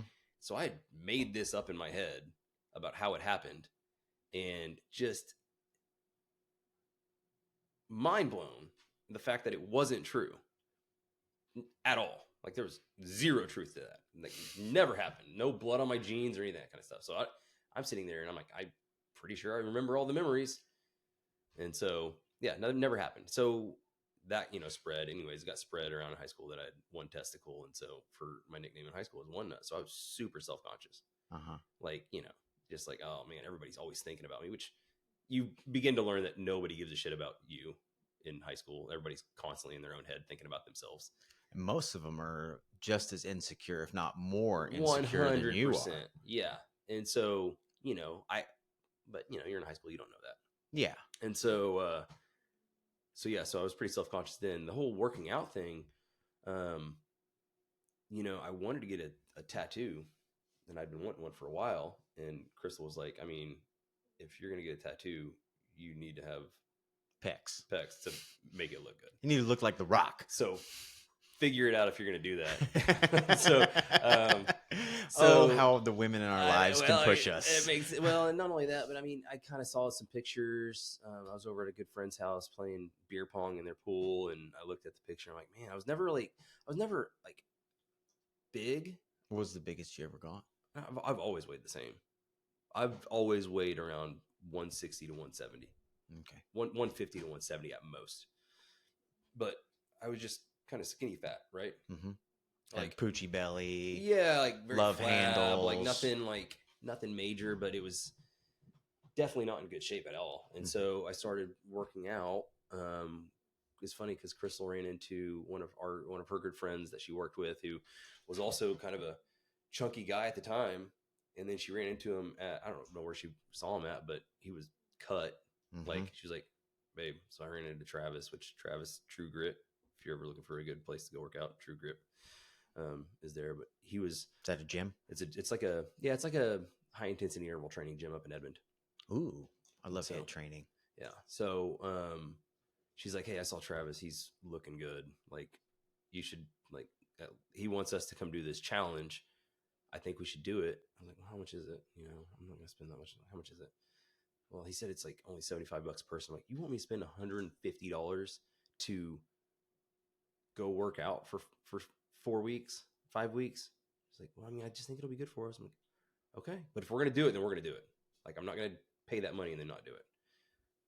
Next thing you know, I'm working out with him for 5 years, you know, paying $100 a month doing this. And so it was a funny story because, like, Crystal had just recently gotten pregnant right whenever we started. With your first child? With our first child. Okay. And so, and she had placenta previa with our first child. And so she wasn't able to work out as much because it was, I don't know if you placenta previa, basically the placenta is too close to the opening. Okay. And so you've got to be careful because too much strenuous activity could cause a breach. So, and it took us about 3 years to get pregnant. And so, yeah, it was, so she stopped. And so she's getting bigger while I'm getting fitter. She's just like, this is bullshit. I hate you. But, you know, and I didn't realize back then, that's kind of around the same time that I started, you know, studying philosophy after I started working out. And from a mental standpoint, I mean, I got in such a better place, feeling more worthy, feeling just better, you know. And you talk about, you know, Huberman. It's like exercise. I mean, if you're doing that on a daily basis, I got it into a routine where I was going 5 days a week. Mm-hmm. You know, I get up, I go work out, and you have accountability partners there, which is nice. So you got people that are waiting for you at the gym to go, and it's kind of put me in this rhythm now where I put a focus on exercise. I think it's important, and from a mental standpoint, from all the research that's out there, yeah. So it's amazing how much a good workout, just a run or just a long walk, can clear your head. Yeah. Like when I was working in corporate offices, there was quite a few days where I hated it more than anything. And I would come home and then I'd go for a little from my house to Eldon Lyon Park, around it and back is 3 miles. Okay. And just doing that 3 miles after a shitty day at work, you know, I remember one day I happened to get home and go for my run, and in Eldon Lyon Park, there's this hill on one corner of it. It now has a frisbee golf goal at the top of it. But I just happened to be running by at sunset, man. And sunsets are my favorite. Yeah. Sunsets are my favorite, man. So I ran to the top of that hill and I just kind of sat there after, you know, getting in 2 miles of it. And I just kind of sat there and enjoyed this. And it just, all that nonsense stress from the day is most likely from the combination of the working out and just the beauty of the sunset in itself. You know, it just melts that shit away. Yeah. And if you do that enough days in a row, it's amazing how much it can help to change your mentality on top of the other things, you know, that you might look into. But working out is amazing for your mentality. Amazing. Well, and then you start to eat better because you're like, hey, I'm putting in this work. Why am I going to cancel it out? Which that then goes into your whole gut biome getting better, which that feeds into your brain and everything. Like, we could talk for hours. Oh, yeah. I guarantee you. Yeah. But I think that helped my confidence. Because you kind of said, self-conscious type stuff. I think that that's one of those things that helped my confidence. And I think there's a big difference between arrogance and confidence. And there are some times where I've probably gotten arrogant, and my wife's like, "Hey, check yourself, Mr. Big Head." And I'm like, "Yes, ma'am." I get better at it. I think everybody goes through those phases. But I think confidence is important too. I think you can be confident and humble still. Oh, absolutely. And I think that that's something that is very attractive for just in general, right? My job is relationships. My job is to try to build relationships and be there for people and kind of go to that servitude. But you can't really be there for people if they don't want you to be, right?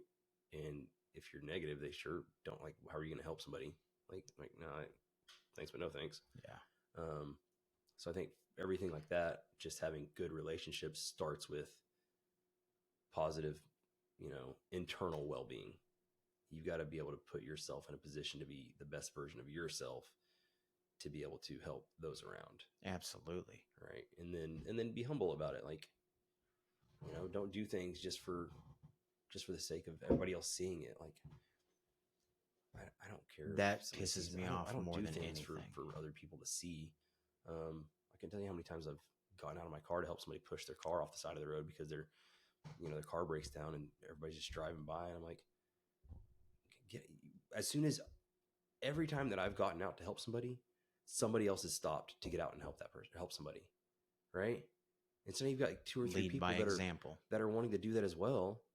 And you know how good you feel after just spending 5 extra 10 minutes to help somebody else out on whatever it may be that they need help with, that you can see that they're in distress of something. And it's like, I can help with that.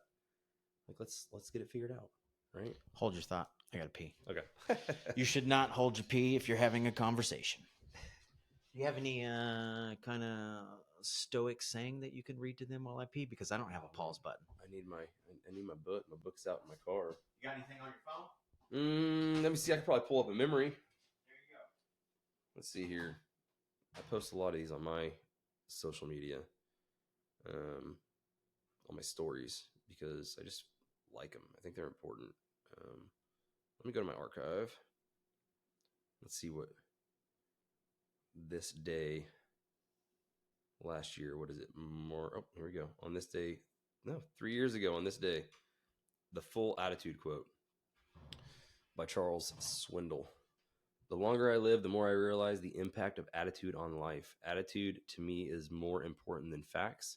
It is more important than past, than education, than money, than circumstances, than failures, than successes, than what other people think, say, or do. It is more important than appearance, giftedness, or skill. It will make or break a company, a church, a home. The remarkable thing is we have a choice every day regarding the attitude we embrace for that day.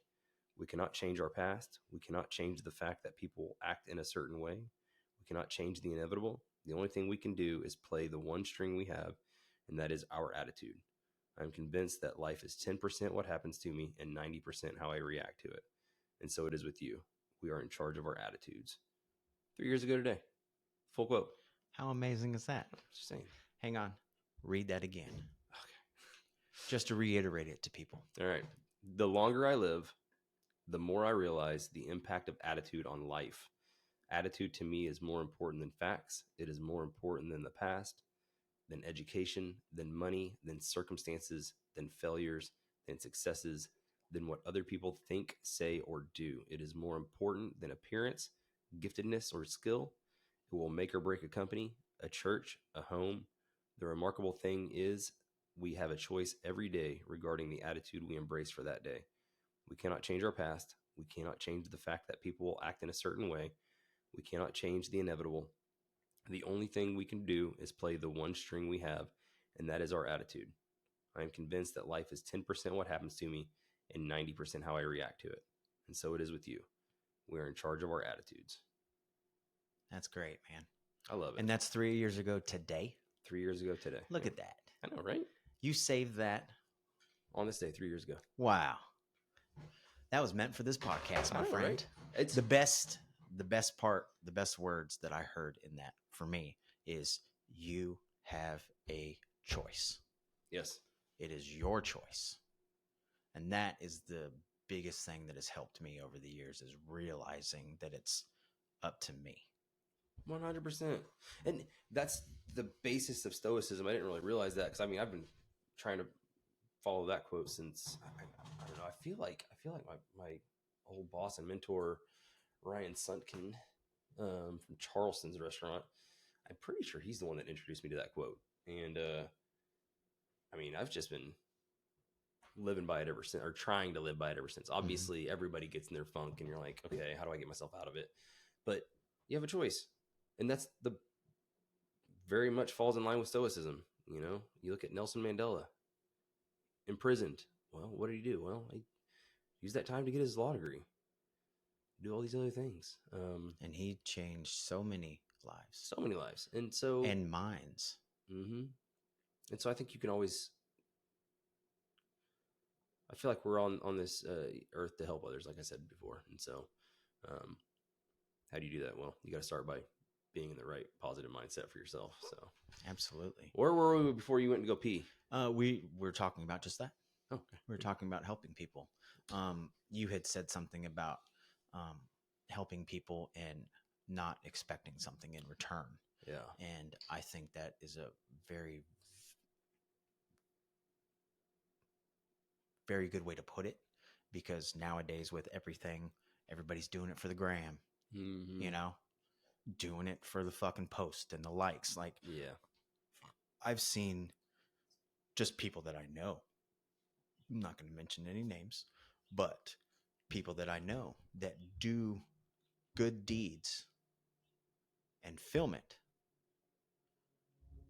I don't know if their intention was to do it for the likes. I mean, I'm glad that they're doing something good, but to me, if you do something for somebody else with expecting something in return, whether it be Instagram likes or them thanking you, then you're not doing it to be nice. Yeah. You have some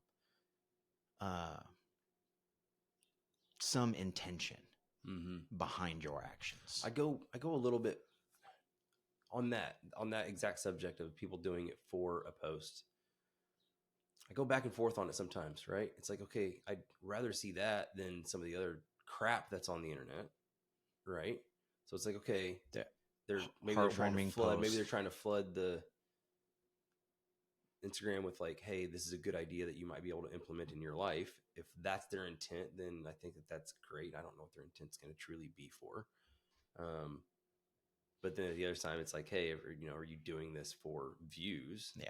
Or for people to think that you're a good person? Then it's like, okay, well, is that, and so I always try to lean toward the positive, and I always try to lean toward positive intent. You're a very optimistic person. Yes. So I don't want to sit there and say that somebody's doing it just because they want the likes or the views, right? Mm-hmm. That may be part of it. I don't know, but I'm gonna take the positive. I'm not side saying of it. that was their intent. I'm just saying from a viewer's perspective, that seemed to be what it became. Yeah. Maybe that was not the original intent whenever they started. Maybe it was to, hey, you can do this. You can do this for other people too. Just like me. Look, this is how I did it. Maybe, but it seems like over time, that addiction, man. Yeah. Because gratitude is also an addiction. Gratitude from others. Like, it's one of the best feelings I get when, my wife recognizes something great that I do, just the other day, my wife posted, I was flipping my semi-tire down the street, and my wife got me a picture as I was coming back, and she took a couple pictures later when we were at dinner, and she was just talking about how I worked towards my goals. Like, just that type of acknowledgement from her, man, that made me feel fucking great. Yeah. Crystal stories whenever I was out of town. I mean, that made me feel great, Dude. Oh my God. Let's bring that up real quick. That post was so funny. All right. If you're not friends with them on Instagram, you should go become friends with Crystal Baker and Kris Baker. They're fucking hilarious. But your wife posted while you were gone. She's like, I miss my husband. I have no one to do my dishes. And that hit home so I laughed so hard on that, man. And then you reposted it to your story. Oh, it was great. It was hilarious, man. Yeah. It's always nice. Like you said, on that gratitude, it's like, that your spouses recognize things, and it feels great to know that you're on their mind Mm-hmm. and that they're appreciative. And that's something that I think is huge for relationships, is to show that appreciation in a positive manner. Like you said, you don't want to do it all the time, because then it gets that, it loses its luster, and it doesn't have to be posted all the time either. Like, it's another thing. It's like, it's funny. I like that she posted it. Yeah, it was hilarious, man. But I like it even more whenever she just says, hey, I appreciate you doing this today, or I appreciate this today, or I'm grateful for this today. And that's, just to me, right? I like that. That's needed. And, like we go back to relationships. If you're looking for the negatives, you find the negatives. If you're looking for the positives, you find the positives. If you're looking for something to be upset about, guess what? You're going to find something to be upset about. That's just how it works. Absolutely. It's like you've heard the red car theory, right? Mm. So it's like, you're driving to work and you say, okay, how many red cars did you see today? It was like 2, 3. It's like, I don't know. But it's like, hey, if I said I'll give you $10 for every red car you see, you're going to see more red you're cars. going to see every red car out there. It's the same thing with anything else. Try to find something negative about your spouse, you're going to find something negative about your spouse. If you talk negative about your spouse to other people, then you're going to believe it and you're going to manifest that in, right?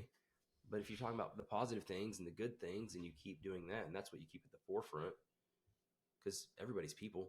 Like, that's the dumbest statement I've ever said in my life. Everybody is human, right? And so we all have mistakes. We all have our issues. But if you're not focusing on that, if you're focusing on the good things and the things that, excite you and make you happy about somebody, then that's what you see. And that's what you're, and those issues that arise will just come and go. Yeah. Because you're not focusing on them. You'll work through them. Mm-hmm. Absolutely. And you communicate, and that's, yeah. What do you think about, like, what's the best way to ask this?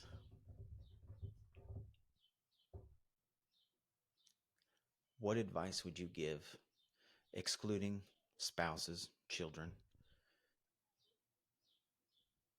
to men out there about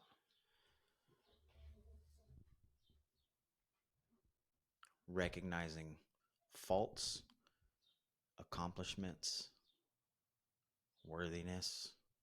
Like, I mean, the thing you just read is fucking amazing, the choice and everything, but what do you think? Like recognizing your own, or someone else's? More so, what makes a good man? What makes a good man? That's a deep fucking thoughtful question. We can talk on it for a little while, but for example, I'll give you. So my wife, she went through her coma and everything, and she now has a traumatic brain injury, and she has trouble remembering things quite often. And one of her biggest fears is that she won't remember. So I heard the story a long time ago, and I don't know if it's true, but it is a great story that I heard. There's this old man and his wife. Old man lives at his house. Wife lives at a nursing home because she has Alzheimer's. He goes and visits her every day, eats lunch with her, and some days are good, some days are bad. And on the bad days, the nurse that works there can see that it bothers the old man. He leaves crying. He leaves up visibly upset. And one day, on a bad day, she stopped him and she said, "Hey, why do you do this to yourself? It obviously hurts you. It obviously wears down on you.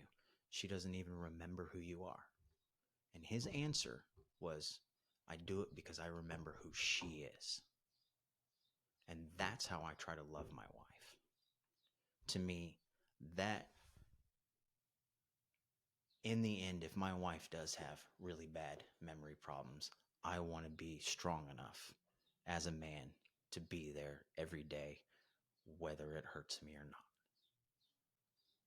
Yeah, that's a scary situation, man. It, And it's it, it's a it's very realistic situation. yes, for it's you. a very realistic situation, and it's for realistic us. for a lot of people as well. But it's very realistic for Yes, what you and originally most went through, likely so. it would come about much sooner than with most people. Yeah, You know, man. my wife could very well be 48 and have Alzheimer's. It's very, very real possibility for Yeah. us. It's tough. I think what makes a good man is trying to put others before themselves for the greater good. I think we all know what is intrinsically good and what's intrinsically bad. I think, you know, uh, being there for others on issues and being that rock and that, provider. And I'm not just saying monetarily providing, I'm saying like emotionally being that rock for somebody as well, for them to be able to know that they can come to you and feel safe. I think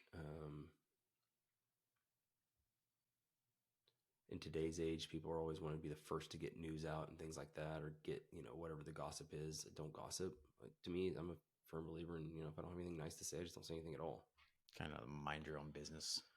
It's not that. I mean, I would bring something up if I thought that it was, if I had a friend come to me and I thought they were physically going to be harming themselves or something like that, then it's like, okay, well, I might need a little bit more help on this than I would think. And I don't know who I would go to just right away. It just kind of depends on the scenario. But I just think, I'm not a big fan of gossip at all. Right. If it's not nice, if it's not good, or if it's not true, then it's like, why even say it? I don't talk about people. I don't like talking about people unless I'm promoting somebody up, lifting somebody up. Do things to help for people for the right reason, which is just trying to do what's best for that person. Okay. Like you said, like really, really good example of an amazing man that I highly respect. He actually is no longer with us, but this guy, Jim Blanchard, he was an area partner for Hal Smith Restaurant Group. One of the best men I've ever known in my life. Like, he would do things for, like, you're in the restaurant business, so back of the house, Hispanic cook, lost his only form of transportation, went and bought him like a car, not a nice car or anything like that, but he went and got him a car. Something to get him from A to B. Yeah. And did not tell anybody, did not ask for any help. He just stepped in and he did what needed to be done. And I think sometimes there's just one of those things, like, you just got to step up and do what needs to be done and help take care of those around you, because that's what your job is to take care of others.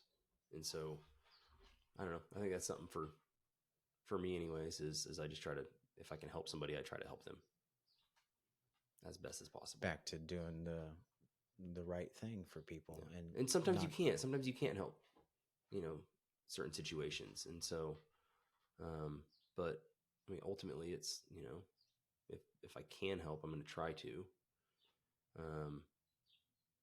And so, yeah, it's just something that I think that's just important for being a good person. I don't think you have to be necessarily a man for that, but being a good person. I guess I should have said person and not man, but we're too. No. We're talking about men also. And yeah. There is a little bit more of a difference, because there is a safety aspect that men provide, safety for their family, and being a safe place for other men. Because there are some things, it's like, you don't want to burden your spouse with certain things, right? As a man, if I'm going to be the rock for our family, then there's certain things that she just doesn't need to worry about or concern. Like, I don't want her having concern over on certain things. And so, especially if it's something that is being handled properly, and I know that, whether it be something financially or whatnot, it's like, that's what I feel like I'm going to do. not that I exclude her from the finances, because I want her to know kind of where we're sitting and Oh, if anything absolutely ever not. happens or anything like that. But yeah, I just think just being there for others. I mean, honestly, it's not Putting rocket others science. before yourself. Yeah. You know, I used to be very religious. I'm probably not as religious as I used to be. Where did you start to veer away from that? Whenever I saw the church as a business, it made it really hard. And for a little while there, I was very much like against the church.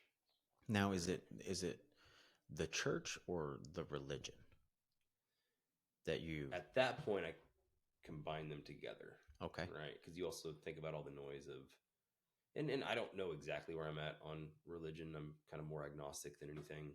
I feel like there's a higher power. I don't think that all this is just coincidence and things just, oh, this magically happened. Um, it feels like there's an orchestra.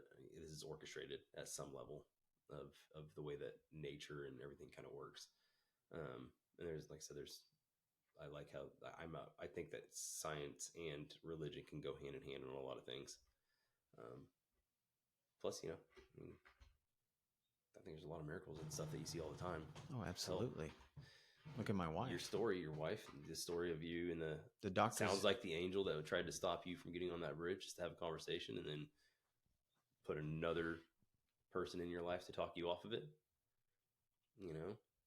Like, I think that those are miracles. I think whenever you sit there and you look at nature and you take the time to really be present with going on a walk and seeing, the flowers or seeing the sunset, I mean, that's miraculous. And I think that, I think that's important. But anyways, so I veered away, kind of got away from the whole, why are people praying? It always bothered me when people were like, oh, we'll pray for you. And I'm just like, oh God, what's praying going to do? But then you get to this point where it's like, no, if you have a large group of people that are all trying to speak something good into existence, why am I against that? Like, why was I against that? It took me a minute to get there, right? And then I'm like, why am I being so negative on this aspect of prayer? Whenever I'm like, it's not a bad thing. It's just positive thought. Just positive thought. And I'm a firm believer in positive thinking, and I'm a firm believer in what you put out, will manifest itself into the world, and those vibrations will put it out there. So it took me a little while to get kind of back to that point. And so I don't know. I think I was kind of getting to that point because it's about, helping people and being there for others. And for a minute there, I was probably not practicing what I was speaking and all that kind of stuff. And so, even though I still wanted to help people, part of it was, this religion side where I was just like, I guess, mad at the church, how they were just kind of there to make money. You're kind of like Joel Osteen and that kind of stuff. And which actually the video that I talked about posting a link to, is a Joel Osteen speech. Is it? Yeah, he doesn't mention God in it at all. It's somebody had edited it to where it's just the positive affirmations that he's talking about in it. And I want people to take into consideration not who says it, but the words that he says. You know what I mean? They're great words. They're great words. What are your thoughts on that, though? I mean, he's like that's what's hard for me. It's like you have 14, you're a billionaire. I think that there's a certain level of like, hey, do you have enough? I don't doubt that there's corruption in his organization. I mean, look at his fucking church and what happened in Houston when it flooded. Yeah. Were very many reports about, have you heard this? Yeah, where he didn't allow people didn't allow people in during the floods because they just had the carpets redone. Yeah. But some mattress guy in Houston let people come in and sleep on his brand new mattresses and everything that he had, like, I don't doubt that there's corruption, and maybe his ego has gotten too big. I don't know the guy. Yeah. I don't know. I don't know him either. I don't know him, but I do know that the words that he speaks in that video that I'll post a link to, helped me. Now, I think that you can have a positive message and still not be that great of a person. Because I mean, honestly, that's his job, is to give speeches. Mm-hmm. Like, that's what a pastor does. Yeah. He stands up in front of his congregation and he leads them in a positive message. Like, that's the whole basis of religion. Is, I mean, it's the number one self-help book out there, the Mm-hmm. Bible. Yeah. And they're just people who and talk. It's a great book. It is a great book, and they're just people who talk about it. It's not their actual words and their message. They're just portraying a message. And I'm sorry, but if people are that gullible that they're going to go to his huge ass church and give him his money, that's their choice. Yeah.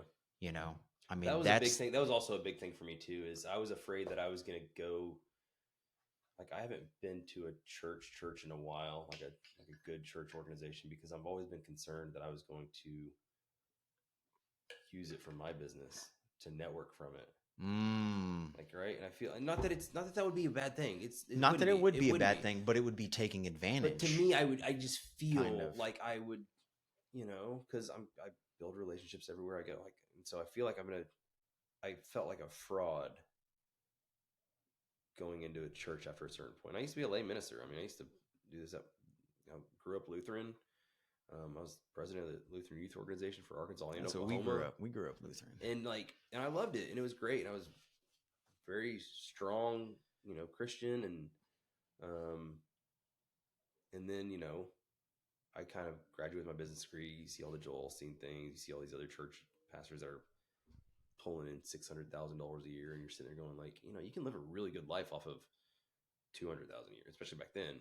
You can live a really good life pulling that in, take great care of your family. And I'm not saying that you shouldn't be able to do that, but I do think that there's a point where it's like you're taking advantage. You're promoting what the Bible says, and you're trying to teach that, but it doesn't feel like you're leading that type of life, right? And so that's kind of where I had my falling out from it. And so I don't know if I'm going to find a church home. I kind of want to for my kids also, because I do think that the Bible is extremely important. And I don't know that you necessarily have to speak through Jesus to be able to speak to God. I don't know if that's necessarily the path that has to be taken. But I think that there's a lot of great morality and lessons from the church. Absolutely. As long as it's being, taught correctly. Because you can also twist things however you want to. People have taken advantage of those situations. I mean, just look at all the child molestation accounts in the Catholic Church or any kind of church, like, I think just recently there was one close to here where a pastor had been moved from one church to a church somewhere in a small town here, where he was known to have not good dealings with children. And then they put him in charge of the youth group to the church that they moved him to. Like, there's bad people in the world. Yeah. And there are plenty of people. Apparently we're being attacked.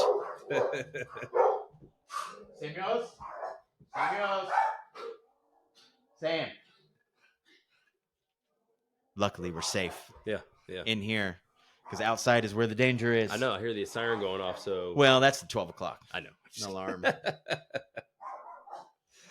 Quick funny story on that. When I used to work at the Looney Bin Comedy Club. Yeah, I remember that. Those were good times. Those were very good times. Enough. That's enough.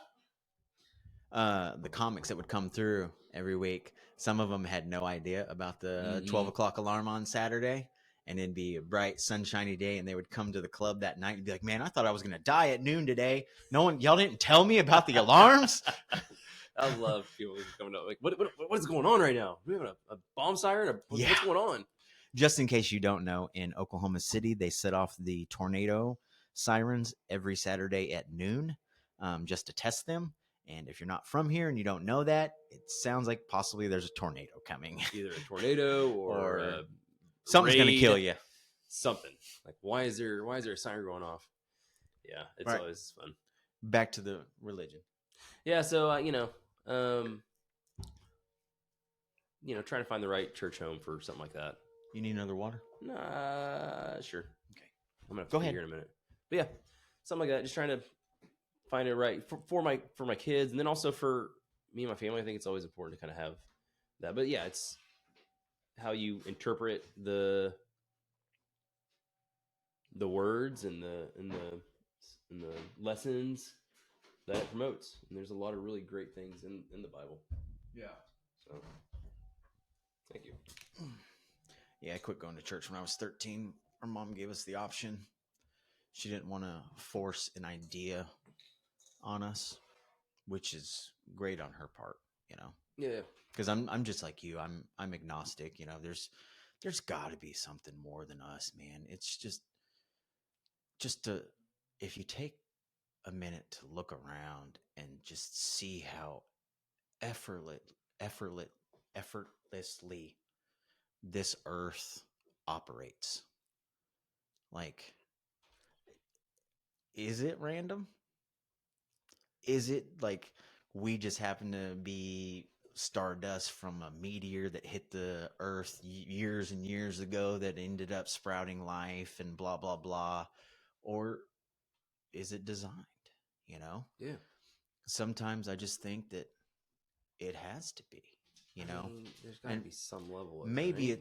maybe it's not some bearded dude in a fucking cloud sitting behind pearly gates, you know. But I Maybe. don't think our minds will be able to comprehend it anyways. I mean, that's like the whole DMT. It's like Absolutely. the whole DMT thing. Absolutely. You know, like you brought up. Have you ever done DMT? I have not. I want to. Neither have I. I want to. We should do it together. That sounds like I don't have fun any. idea. I know you brought up mushrooms. I love I did mushrooms. a lot of research on mushrooms, and first time I did that was probably a few years ago.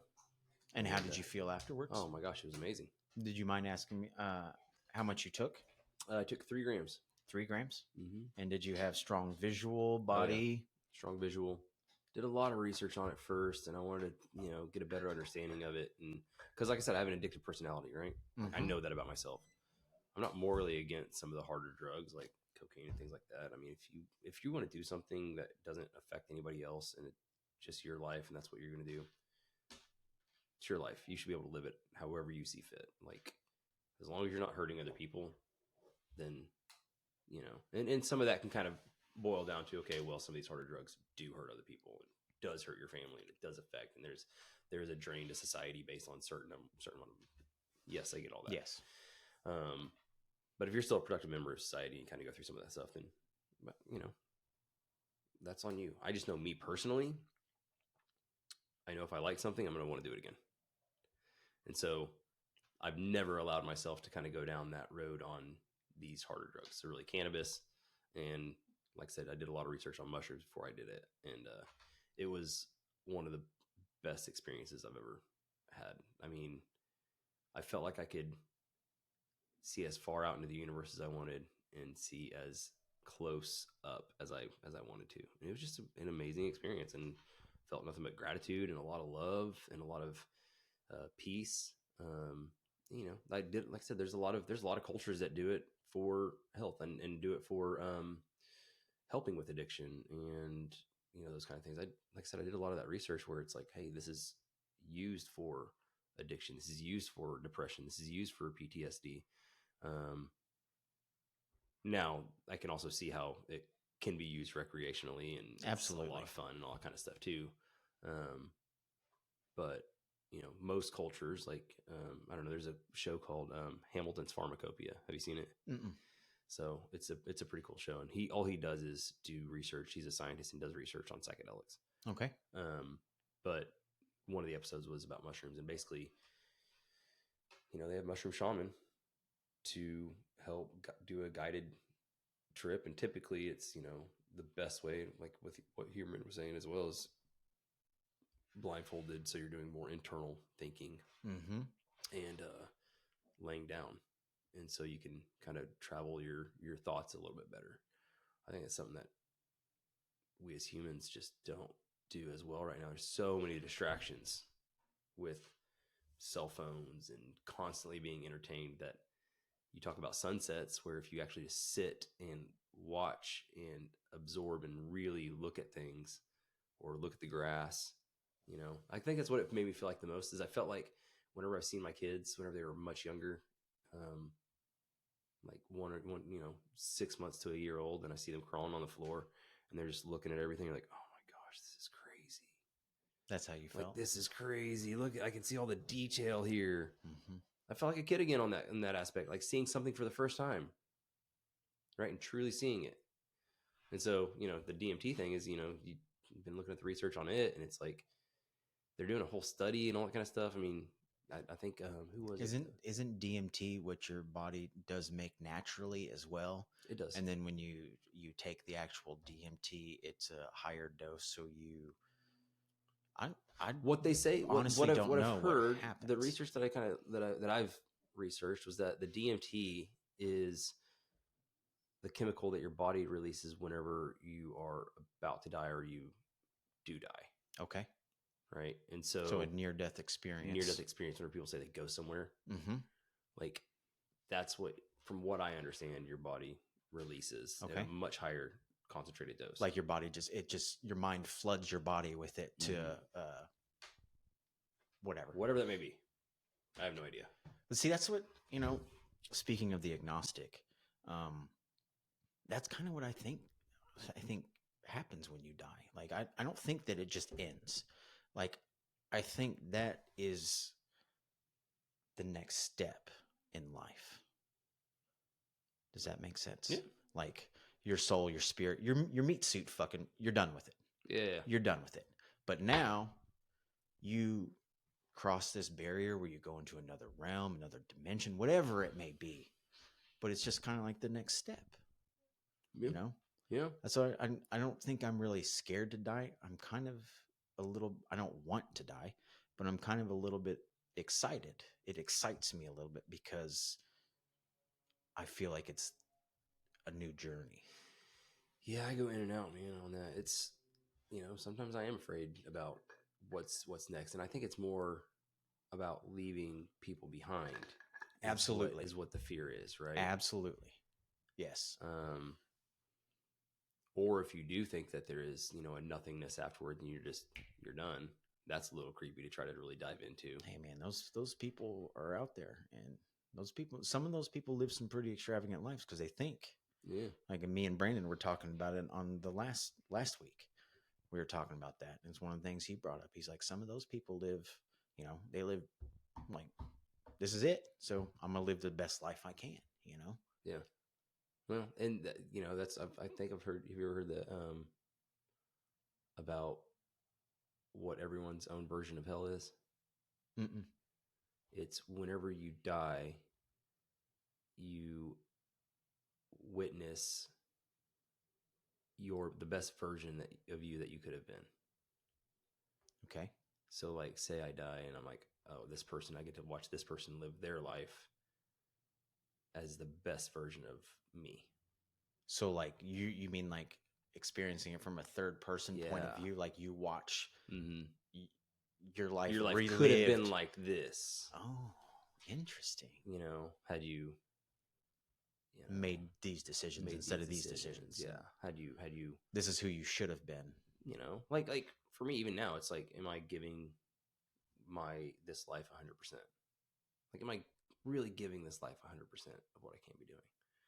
And I'm not saying that you can't have relaxation days or anything like that, but should I be eating donuts? Probably not.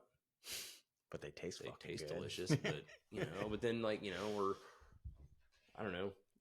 I know that there's more that I could do. Both physically, mentally, helping those around me. Just but I mean, I also don't want to be hard on myself and say that I'm not doing a good job, with this life and trying to help those that I can and things like that. So I don't know. It's weird. Every now and then I'll have those intrusive thoughts, but I think we all kind of have those sometimes. Yeah. You want to do something one time? Like what? Do you know what ayahuasca is? Oh yeah. I don't know if I want to do it or not. I know it's a big purge, and I don't know if I want to like throw up and shit myself. Like that doesn't sound amazing. I don't mean you and me getting it and doing it. I mean Yeah. like you and me taking a trip to South America and having a shaman guided ayahuasca. I would probably do that with my wife first. Good call. Good So, call. um, if we were gonna do something like that, I don't think my wife would do ayahuasca. I don't think it's good for her TBI. It might be great for it. I don't know. I no idea. I I mean, it's tough to say with the mushroom thing too. I don't know if she would. Like, no, she doesn't. She's done mushrooms in her life before, and I think that I truly believe that when you do mushrooms, that you need to be in a comfortable space where you feel safe yeah. and you don't have any place you need to be. I think that when my wife did mushrooms a long time ago, she was not in a so great a place, and she said she had a really bad trip, which I've never heard of from mushrooms. But hey, to each their own. They affect everybody differently, and it's not really her thing. I could see it. I could see it. I could see a bad trip. Like I was very fortunate in the person that kind of introduced it to me was a very safe place, and they had everything kind of set up nicely, and so it was a wonderful experience. Yeah. But then it also it's also concerning because they say people with like bipolar or schizophrenia, they can have a psychotic break, which is Which that can happen from a lot of things. yeah. I mean, you can smoke too much weed and be a schizophrenic and have a psychotic break. In anything that alters your mind can cause something, especially if you do it in too high of a dose. Or I think you've got to be very well positioned in your own thoughts to be able to. Like one thing for me is like whenever I have like lucid dreams. You ever have lucid dreams? are you talking about the ones that you can control or vivid?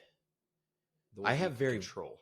I've never had a lucid dream. Then no, I have very vivid dreams, but I've never been able to control my dreams. Now, I've tried to fall asleep telling myself that I'm going to control my dream, and it's never worked. But go ahead. Go ahead. So I've had. I mean, I have vivid dreams, but a lot of times I realize that I'm dreaming before I wake myself up. Right? I'm like, because I'm a very logical person, and if something isn't logical or rational in my head, like in the situation that I'm in, then it's like, okay, you're probably dreaming. Like this doesn't make any sense. And then it's like, okay, well, then you just start playing in your dream, right? You're like, hey, well, if that's the case, then I'm gonna start flying or whatever. And I feel like I can kind of do that in some of my dreams, and then I'll wake up eventually. Um, but I feel like I've got a very strong mental capacity when it comes to like what is reality and what's not. Okay. Right. And maybe I'm wrong. I mean, hell, for all I know, based on DMT, there's a lot of things on another plane that I can't see anyways, which is very possible. I've heard, not to interrupt your thought, but I've heard that some people say that the dream world is the real world, and this is just the dream world. Ooh. Ugh. Go ahead with your going lucid dreaming. Start going into the Matrix stuff now, right? I mean, shit. Very possible. It's very possible, although I can feel that. But then again, it's still electric signals going into my brain. So, I don't know. Like, so it's like for me I don't know what I was getting at with that. I think just having a lucid dreams. I think doing like those type of psychedelics and things like that is if you aren't in a strong mental capacity, that it can really mess with you on what's real and what's not real. Absolutely. Right. Absolutely. Especially psychedelics of any kind. Yeah. Like, I am not promoting that you go out and do mushrooms. I am. But I'm also a guy who used to wake up drunk in my neighbor's front yard. So that is fair. Take it as you will. Yeah, take your advice from I have also cut back a lot on my alcohol. That's something that I think has been really beneficial to it. Like Crystal and I used to get so, God, man, whenever I would drink, I would be such an asshole to her. Like, I don't know why. I would just get mad and be an asshole, which is not like me. Like, it's not something that is often, I'd say 98% of the time, I'm a pretty patient individual with just people in general. I mean, I try to always come to it in a mindset of just like, why get upset about certain things? And but whenever I was drinking, like if I had too much to drink, usually it was tequila at that point. I actually quit drinking tequila for a long time because I mean, I put holes in the wall. Like she had plenty of reasons to not stay with me, for sure. And so, uh, one time waking up naked in my closet because I knew that I couldn't sleep in bed because I was such an asshole. Mm-hmm. Like I just in my closet, just like she brought me a pillow and put a cover on me and whatnot. But so yeah, she's been quite a saint for me. Not always a saint. I'm not gonna paint her like she's like this like perfect individual. Right? She has her issues. Still love her though, deeply. And Crystal, I like you. We've both been mean to each other at times, but Dude, for me, the only thing that I can do is say I can fix the things that I can work on the things that are issues. And for me, alcohol was one of them. And like, so it's one of those things that I've really cut way back. I do have a very social career. And so, sometimes you have to take clients out for drinks. Yeah, or but dinner. I don't have to drink. And Yeah. that's even one of those things, twice a year I go 30 days without drinking. I mean, I just drink Topo Chicos in it. I may extend that. I'm never going to say that I'm never going to have a drink again because I haven't really had a problem with it to that extent. Not everybody does. But I can also, I know that whenever I drink mineral water instead of alcohol, I feel a lot better. I sleep a lot better. I have more energy. I look better. I mean, everything. So it's like, the older I get, the less alcohol is like that enticing to me. But it's helped our relationship quite a bit. So I have on the aspect of drinking alcohol and feeling better by drinking mineral water and stuff. People don't really see the effects of alcohol that it actually takes on them. I never really did until I got my most recent ID. So after I got my real ID, which is a photo of pretty much what I look like now, I had an accumulation, I think, of 5 identification cards from the time of my mid-20s to like 38, right? Because I had a DUI, so I got an ID, and then I got my driver's license back and whatnot. But the first one, you can see I'm healthy and young, and then it slowly transfers into alcoholic, drug addict. You can see it in my face. Yeah. I'll show you when we're done here. I can't wait to see that. That's crazy. I want to actually frame it, and I want to hang it on the wall. Just to remind myself. But you can see the transformation from a healthy young 20-something-year-old to a drug addict and alcoholic back to healthy. You can just see the progression in my face over the 5 IDs, and it's ridiculous. That's crazy. Even my wife, she got her passport right before she fell into her coma. I think it was the summer before she fell into her coma, and she got this passport. And the passport ID photo, she looks at it and she's like, how did nobody tell me that I was about to die? Like, look at me.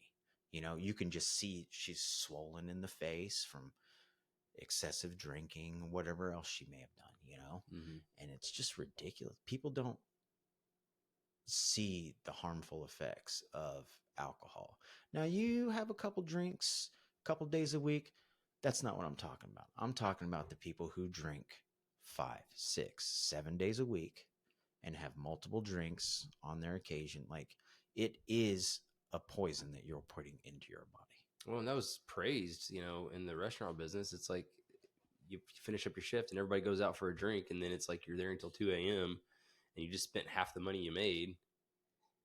And you're like, if not all of it, the amount of money that we threw away at the bar. And I'm not saying you shouldn't go out to the bar and have a good time and that kind of stuff, by all means. Like, but I think anything to excess is the issue, right? It can be bad for you. Yes. Stories in the Bible, right? It's like, hey, anything to excess is bad for you. Anything that's too good to excess is still bad for you. So I don't know. It's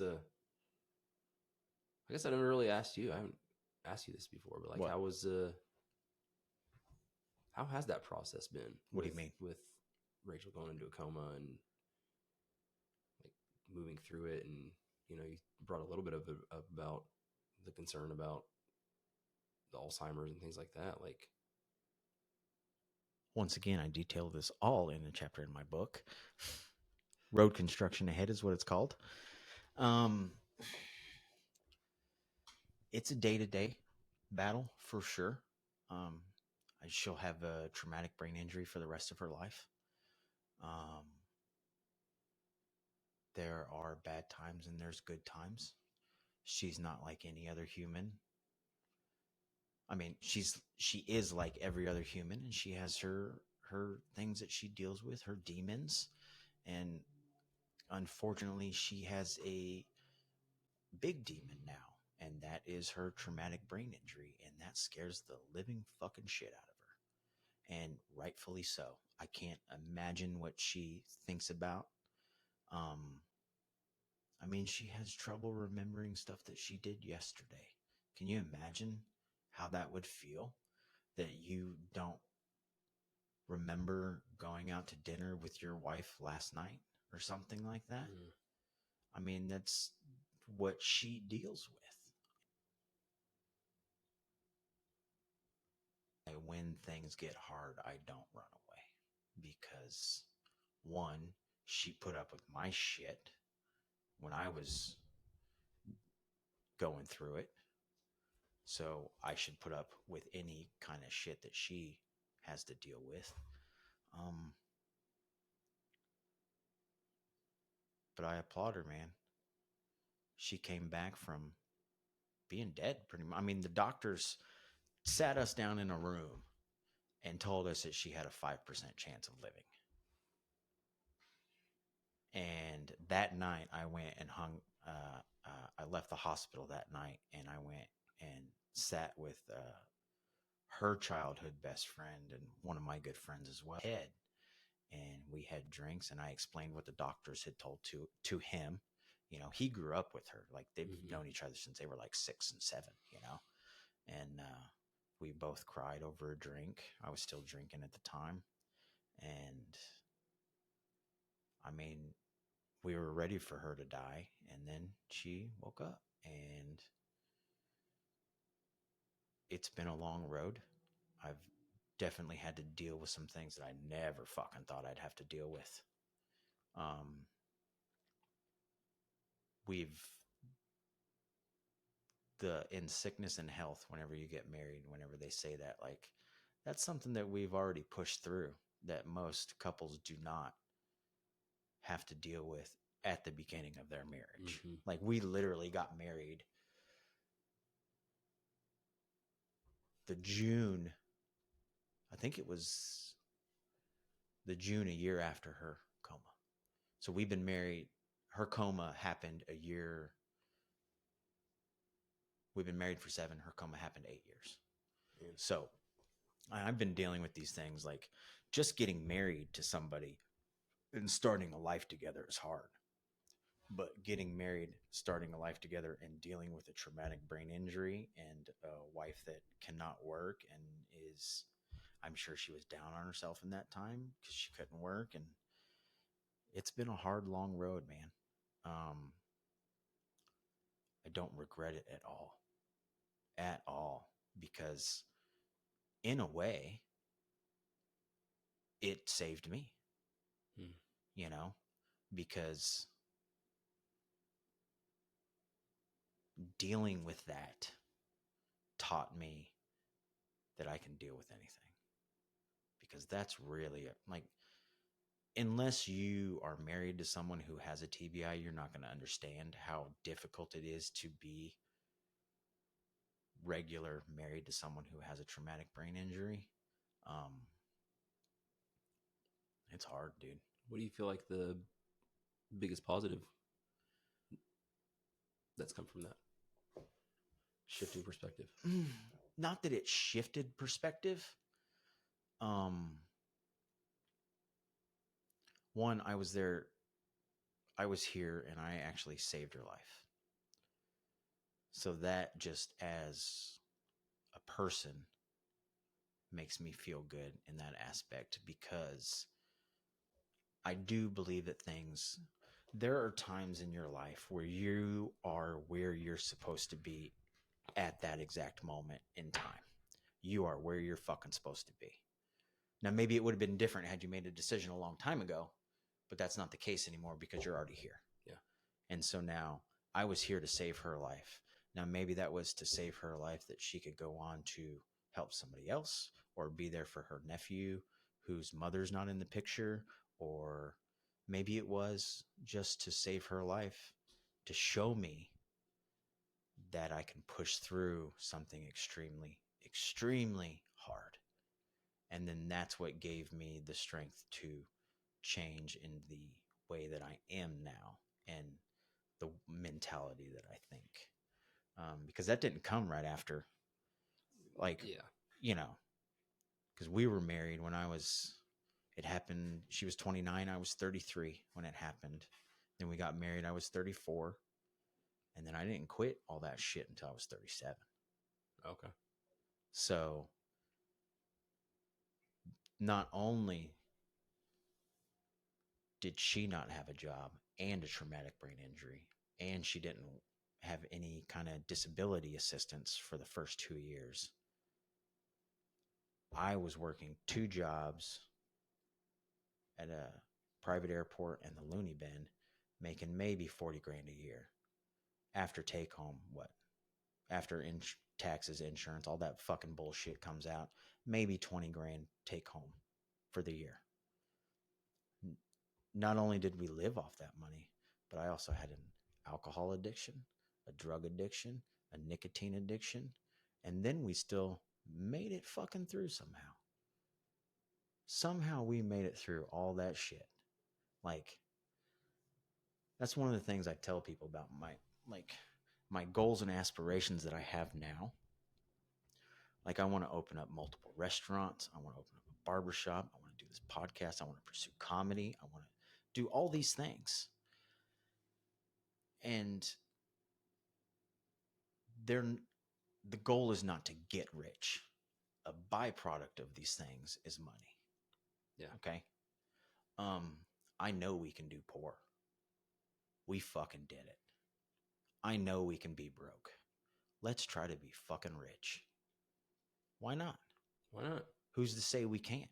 There's enough for everybody out there. Mm-hmm. Their fucking government's printing off money. You know? Why can't we do good? So let's try to start going down that avenue instead of this is how it fucking is and this is how it's going to be for the rest of my life. No. I made the choice to change. And that's something that I got out of all that, is the belief in myself that I can do it. Does that make sense? Yeah. Yeah. That's awesome. No, I think that's wonderful. Tough road to go down to be able to get there. Very hard. The hardest thing that I had to deal with in that whole time. I wrote about this the other day. That's why it's on my head in the book. The hardest thing was not the money, was not the drugs, was not her being down on herself, trying to be the support. That day that I saved her life, she died in front of me. I was sitting on the toilet taking a shit, and all of a sudden I heard this really heavy breathing. And at the time, my dog Queen, that I was talking about earlier, she was getting very old, and it was close to the end of her life. So I was like, oh shit. I was like, something's wrong with Queen. So I finished my business up. I come out of the bathroom, and on that dog bed right there, Queen was laying right there, and she just kind of looked up at me like, what's good? You done pooping? Can we play? You know? Yeah. So I was like, okay, that's not it. And then I looked into our bedroom, and that's when I saw my wife. And the best way I can describe it is a seizure type position. And she was struggling to breathe. And I went in there rolled her over and I kind of tried to get her to come to, and her eyes were open, but there was nothing behind them. Like she was there, but she wasn't. Yeah. And then her face started to turn blue. And that's when my head was like, oh shit, she's not fucking breathing. So that's when I grabbed the dogs, threw them outside, grabbed the phone, called 911, said I need an ambulance to my address. And the operator had me start CPR. So I did CPR until the firemen showed up, which many props to the Bethany Fire Department. Not only did you save my wife's life, they were hunky. Oh, were they? Oh yeah, dude. You get some I'm pictures? You didn't get no, I didn't. I was a little busy at the time. Yeah. But I'm sitting there doing chest compressions on my wife, and then this big buff fireman walks in, comes in, he straddles my wife, puts his like her head is basically in his groin, and his legs are across her, and then he pulls out this chest compression deal, and with one arm starts doing the chest compressions that I'm sweating doing two hands with, and like it's nothing, and he kind of takes over. He's like, I got this, bro. You know, I'm like, fuck you, man. But so then he took over, but then, you know, all I could do at that point was sit there and watch and hope for the best. And they ended up moving her from our bedroom to the living room, so they had more room because paramedics showed up, and there was like 5 of them trying to work on her. And this is where I actually learned that you could find a pulse in a woman's vagina. Did you know that? So I didn't know that. I've been married for a long time, so. Well, I mean, I know it throbs. I didn't know you could check for pulse. I didn't know. I mean, that's not typically where I would check for pulse, but the reason I know that is because they were checking her pulse. They couldn't get it in their neck, and couldn't get it in her wrist. So there was a fireman. So there was there was a female paramedic. There was a female paramedic that, you know, she just reached in and was like, oh, "There's pulse," you know. And Can you imagine if the hunky firefighter was like, I got to check? We'd be like, wait a minute, what is going on right now? This is get that big buff arm out of there, sir. But anyway, sorry. They ended up checking for her pulse, but that was after having to use a defibrillator on her. Wow, is that what it's called? The defibrillator where they shock the heart? Yeah, AFib. So they had to do that on her to get her heart stable enough so they could transfer her to the hospital. So I watched all this unfold. I watched it all happen, took it all in, then had to rush to the hospital and deal with everything there. And she was in the hospital for months.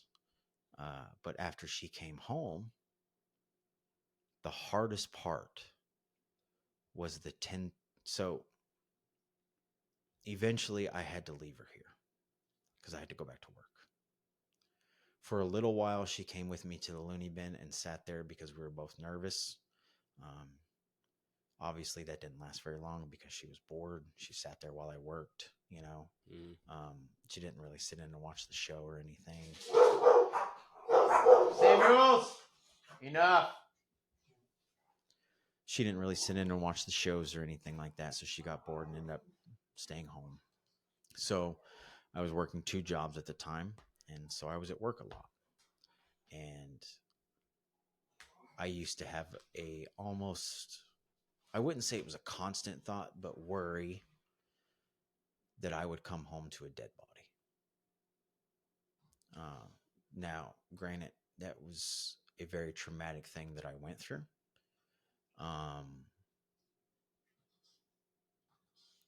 So the hardest part was from the time I pulled into my driveway, getting out of the car and walking to the front door. That 10 seconds was dreadful for years. And I never really told anybody about it. I just kind of dealt with it and kept it inside. I'm sure that had roots in why I drank so much and did so many drugs in those times, whatever it may be. But it took years for that to go away. I still think about it. I still have thoughts about it, but it doesn't hurt me as much anymore. Do you feel like you're just a little bit more at peace? It's If not that's the that I'm case, then it is, but or what? Like, I wouldn't say that it's a peace thing that you come to grips with. It's more of a I can't control it. And you can't worry about the things that you can't control. stoicism, Because attitude, yeah. if you try, you're going to drive yourself fucking nuts. Oh yeah. Or you're going to drive yourself into a bottle or into a line of cocaine or into another pill, just like I did. Mm-hmm. You know, I'm not saying that makes it okay to do those things and deal with it in that way, but that's the way I did deal with it. Got to cope with, you know, that's a coping mechanism. That's one of the ways I coped with it, and I didn't seek professional help or talk to anybody, and I was wrong for that because I should have. I should have been talking to a counselor almost from the beginning of her coming home. We both probably should have been, you know, and oh man, that was the hardest thing that I had to deal That's with. Deep, man. I wouldn't even thought about that being that 10-second walk. You know, because just every time you walk in the come home, it's like it doesn't matter where you're coming home. Like it could be here, it could be anywhere else. I mean, just coming home to have that, man. There was always that after I put my key in the door and turned it and opened the door, there was that, here we go. You know, today's the day. Well, not that today's the day or today's the day, but like, fuck, are we gonna walk into a dead body or are we gonna walk into a hi, Mama Bear, how you doing? Yeah. You know. So, man. Does that ever creep back in? Which part? The thinking about it or the I guess trauma? I mean, I guess the thinking about it is still probably gonna creep in, but I think the understanding that you can't control it is probably. But even then, I mean, just still not knowing that you can't control something, I mean, doesn't mean that you don't worry about it sometimes. Yeah. I just didn't know if that's something that the thought ever comes back or anything like that. The thought occasionally happens, but so does the thought to want to have a drink. Yeah. You know, it's the same thing. Like, I have a bad day. I've gotten into fights with my wife where, you know, I don't know about your wife, but my wife knows where to fucking cut me when she wants to hurt my feelings. You know, my wife knows how to dig deep. And there's been some days where we've had bad fights and I just want to say, fuck it. I'm going to go get shit faced. I'm going to go have me a Jameson. Fuck this bitch, you know, but I don't, because I know that would not only make it worse, but not be good for me. Yeah. And that's kind of the mentality I take when that thought does arise. Just that, okay, yeah, think about it, but at the same time, don't make it your worry. Yeah.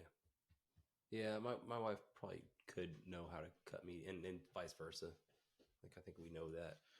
My wife is better at it than I am, dude. We don't do it anymore because I think that's part of that, you know. I don't know, man. Whenever you throw daggers like that, it can be detrimental. So it doesn't happen as much as it used to. And I try not to bring up things in the past. If you give something, if you say, hey, we're moving past this, let's move past it, then you got to move past it, right? And so try not to pull up those daggers. But yeah, but no, I could see that. I mean, I couldn't possibly understand some of those things. Like, that's most people thank can't. you for sharing that with me, because like, you're welcome. For me, I always want to gain new perspectives, and that's the only way that this. you can do it is by listening to others' stories and experience. Absolutely. And you're never going to have a true understanding of it, but you can have a better understanding of it. And maybe whenever you meet somebody else that's going through something similar, may not be the exact same thing, but it can be something similar, then you can have more empathy. You don't have to try to fix it, but you can have more empathy and be a listening ear for somebody in those situations. I think that's the biggest. That's probably the big. I'm surprised we haven't even talked about empathy yet. We will, but I got to pee again. Golly, man, baby bladder. Dude, I can't help it, bro. I drink Baby so much bladder. water. I'm on my. All right, whatever. I have a little girl bladder. What can I I'm say? probably gonna pee after you do, so I'm just letting you go twice. Do you have any more stoic sayings to give to everybody? Let me get back on my phone. I never really. Let's see here.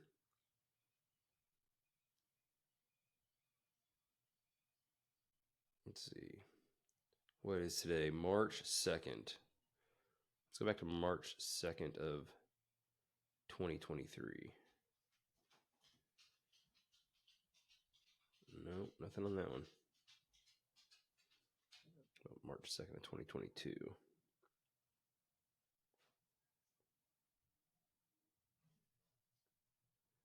No. Man, just trying to find something on March 2nd here. Let's see here. Let's see. All right, there's the attitude one. I don't have any. Nothing. I'm trying to keep going back to on just sticking with March 2nd, but that's the only one I really have is the Charles Swindle quote back on that day. Ah, that's all right. Go take your pee, and then we'll talk about empathy. Yeah, you can talk about. Hold on. A workout. Me starting to grow my hair out.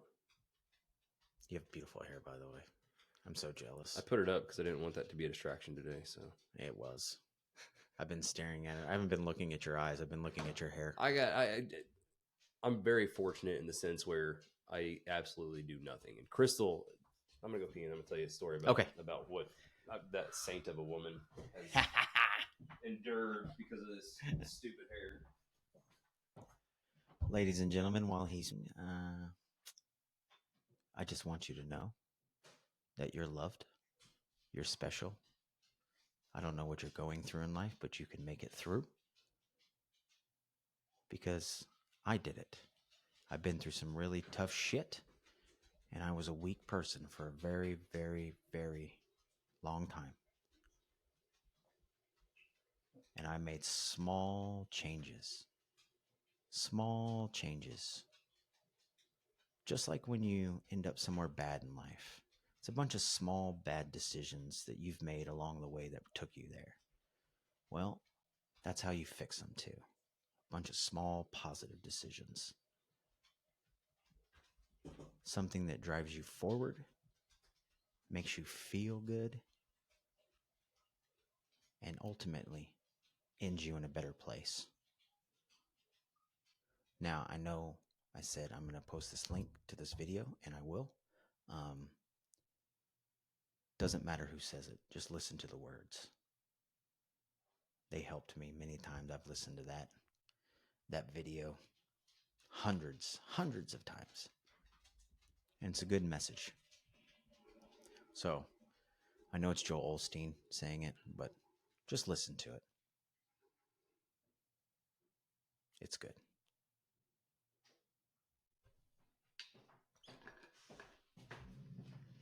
Oh, knock it off.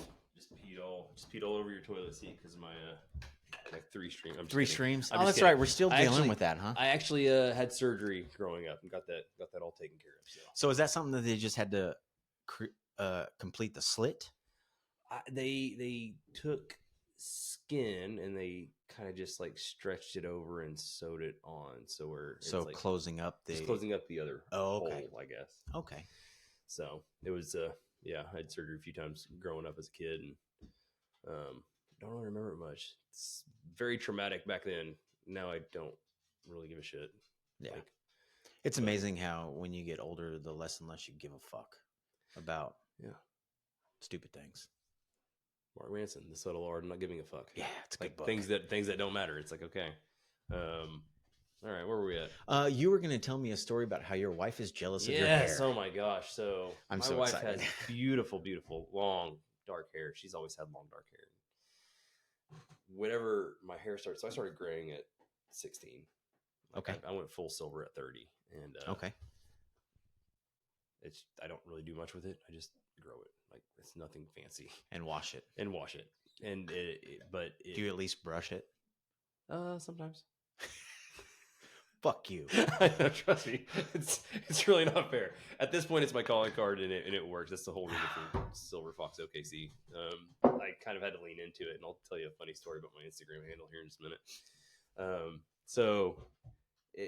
She used to get compliments all the time on her hair, like, "Oh, you've got beautiful hair." And then ever since I grew mine out, it's like she's like, "What am I, chopped liver?" Like everybody else just always says something. I'm like, it doesn't matter where we go. It's like probably get a comment on it at least twice a day. And it's branding at this point. I mean, shit, lean into it, right? You got to lean into those things. And so I love your Instagram handle, man. It's funny because as I've moved up in my company, I just feel weirder and weirder about having that be my Instagram handle. But the other part side of me is like, okay, well, I mean, just lean into it. Like, what does it matter? Like, it's not that big of a deal. Nobody really cares. But I was at, so I joined a group called Crew OKC, which is Commercial Real Estate Women.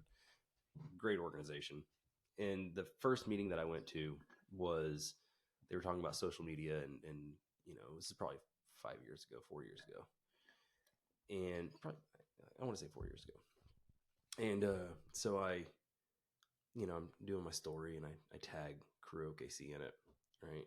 And they're talking like, yeah, like, and then this person that just tagged us in their story, who is Silver Fox OKC? And I'm like, oh my god. Wait, this was at your meeting? This was at the meeting, right? And this whole group of real women in real estate, all the different aspects of real estate, all just kind of turn and look at me. And I'm just like, oh my god, I cannot believe I just got called out on this. And it was just hilarious. I was probably more red than I think I've ever been. I was so embarrassed, and I was like, oh my gosh. They were all just jealous of your hair, though, right? Probably not all of them, but some of them definitely said that they were, and they understood. But it was just lean into it, right? So I leaned into it. You know what bugs me? Is dudes like you who can grow a full head of hair and a full beard. Like, that's some sorcery demon shit right there. It's I actually, if I grow my beard out too much, I just look like a homeless person. Yeah. Like, I gotta have some grooming. So Kris used to never want me to have a beard, and then ever since I grew a beard, she's like, don't you ever not have a beard. And I'm like, hey, whatever turns you on, keeps you attracting me, I'm in. All right, I don't care, I'll do whatever you want. Like, I'm easy. So you're a good looking dude, man. Thanks, brother. You're welcome. I get because of all the exercising and stuff, people don't think that because I'm about to turn 42. And when I tell people my age, they're like, no, I thought you were about like 35. I was like, well, appreciate that. I mean, all the water and getting out the alcohol and all that shit. Your skin looks great, man. That too. Well, yeah, I eat a lot of fruits and vegetables and things too. And like, maybe not vegetables, but fruits and meats. And I have a very well balanced diet now. Yeah. It's amazing what self-care can do for you. Oh yeah, absolutely. And it's and it's funny because you call it self-care now. Whenever back in the day, it's just living your life. You got to walk places, you got to do all the exercise, and right now we're just so comfortable. Well, you have to understand, people don't self-care anymore, man. That's why it's a multi-billion-dollar a year industry. I mean, look at fucking Weight Watchers, dude. You know how much money they make off of insecure people? Yeah, I can only imagine. And most of them don't succeed at it either. No, not a good plan. No, it's not. And it's trying to simplify something that is already simple. Mm-hmm. It's just, you got to do the work. Exactly. And that's the hardest thing, is do the work. Like, show up for yourself. And then everything else kind of goes back to the relationships thing, just in general. It's like, I want to look and do my best for her and for myself, right? But I want to do it for myself so that it transpires for her as well in our relationship. I'm not saying you should be doing working out for your significant other, but once you do it for yourself, then it will automatically transpire into. That's a byproduct. It's a byproduct of it, right? Is you're doing it for other people as well. Other people get. If you're going to go out and in my job, if I'm going to go out and visit with people, guess what? I need to make sure I'm not wearing wrinkled clothes. Mm-hmm. Shower so I dress don't nicely. smell bad. You know, Yeah. it's like take pride in your appearance. I think there's a certain level of that that's needed, because it's not that I'm trying to impress anybody, but that it's almost like being polite. Does that make sense? It's like Mm-hmm. you do it because it's a politeness aspect of it. It's like this is, being somewhat proper at some level.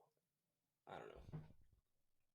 I don't know if that makes sense or resonates the way that I'm really trying to get it across right now. I think I know where you're trying to go with it. I heard a thing one time. It said,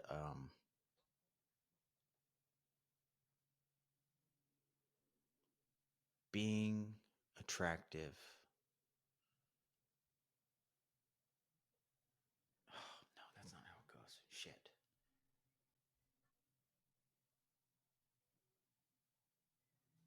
I don't remember how it goes, but it's something along the lines of being attractive brings you success because this success is attracted to good people. Well, it's like somewhere along those lines. It's one of those things where it's like, I can't remember. Attraction definitely comes from the inside, right? Mm-hmm. It comes from actions. It comes from being a good person. I think that people get attracted to that, right? And, but you also have to be a good person to be in the right mental state of mind. I mean, you should be exercising. You should be doing what's best for you. Because I think once you really put yourself and you kind of, how can I improve on who I am as a person? Well, it starts with diet and exercise. And then it goes to the way that you talk to yourself, goes to daily affirmations, showing up and being there for people, just showing up and being there for your significant other or your family. Like you got to show up. You got to do what you say you're going to do. So that's been kind of, I think ever since I started working out, started studying philosophy, is whenever I feel like my life kind of just changed trajectory from me being extremely selfish all the time. Not extremely selfish. I feel like I've always been a pretty like wanting to help other people, but I know that there was a lot more selfishness on some of that aspects mentally, on some of why I would do the things that I would do. Whereas now I feel like it's a lot less that. Okay. It's a lot more, I have an opportunity and a privilege and a responsibility to help others where I can. Yes, absolutely. Let's segue into the empathy. Oh yeah. You said you wanted to talk about empathy. Empathy is the hardest thing for people to learn. Hardest thing for me to try to teach my kids, I'll tell you that. Well,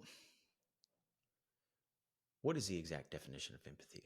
Look it up on your phone real quick, if you don't mind. Yeah, let's look it up. And then read it, please. Okay. The princess has taken over Samuel's kennel. Ladies and gentlemen, while he's looking that up. She's super cute. I wish I could show you to her. Empathy definition: the ability to understand and share the feelings of another. So I knew the basis of it is basically understanding, being understanding.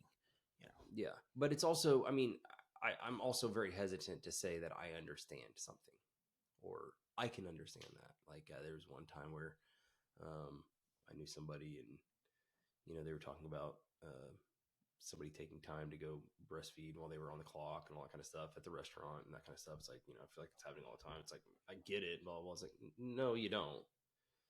Because there was a guy, I was like, you never will get it either. Like, this is not, you will never understand that for many reasons. One, you don't have kids. Two, you're not a woman. Like, so I've always tried to be very cautious of saying, I understand, right?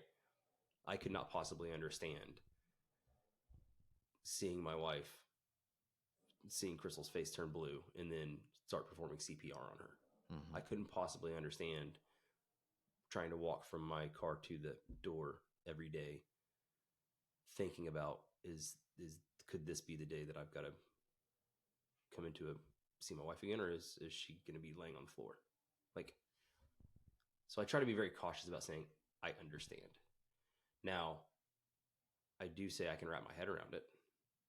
Like I can do I can try to put myself in the position of being able to understand where you're coming from.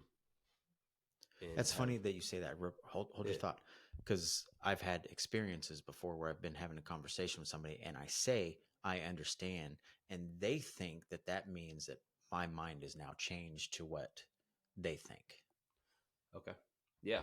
So right along the lines of what you're saying is how you hold back from saying I understand. Yeah. And I've run into that. I can be empathetic, but still say that doesn't mean I agree with your conclusion of this, series of events. I mean, hell, in today's political environment alone, there's a lot of issues that you've got the left and the right thinking of two different things, even though in the grand scheme of thing, I think most of us are in the middle, with how we want to be treated by each other. But there's just different ways of people thinking that it's going to get there.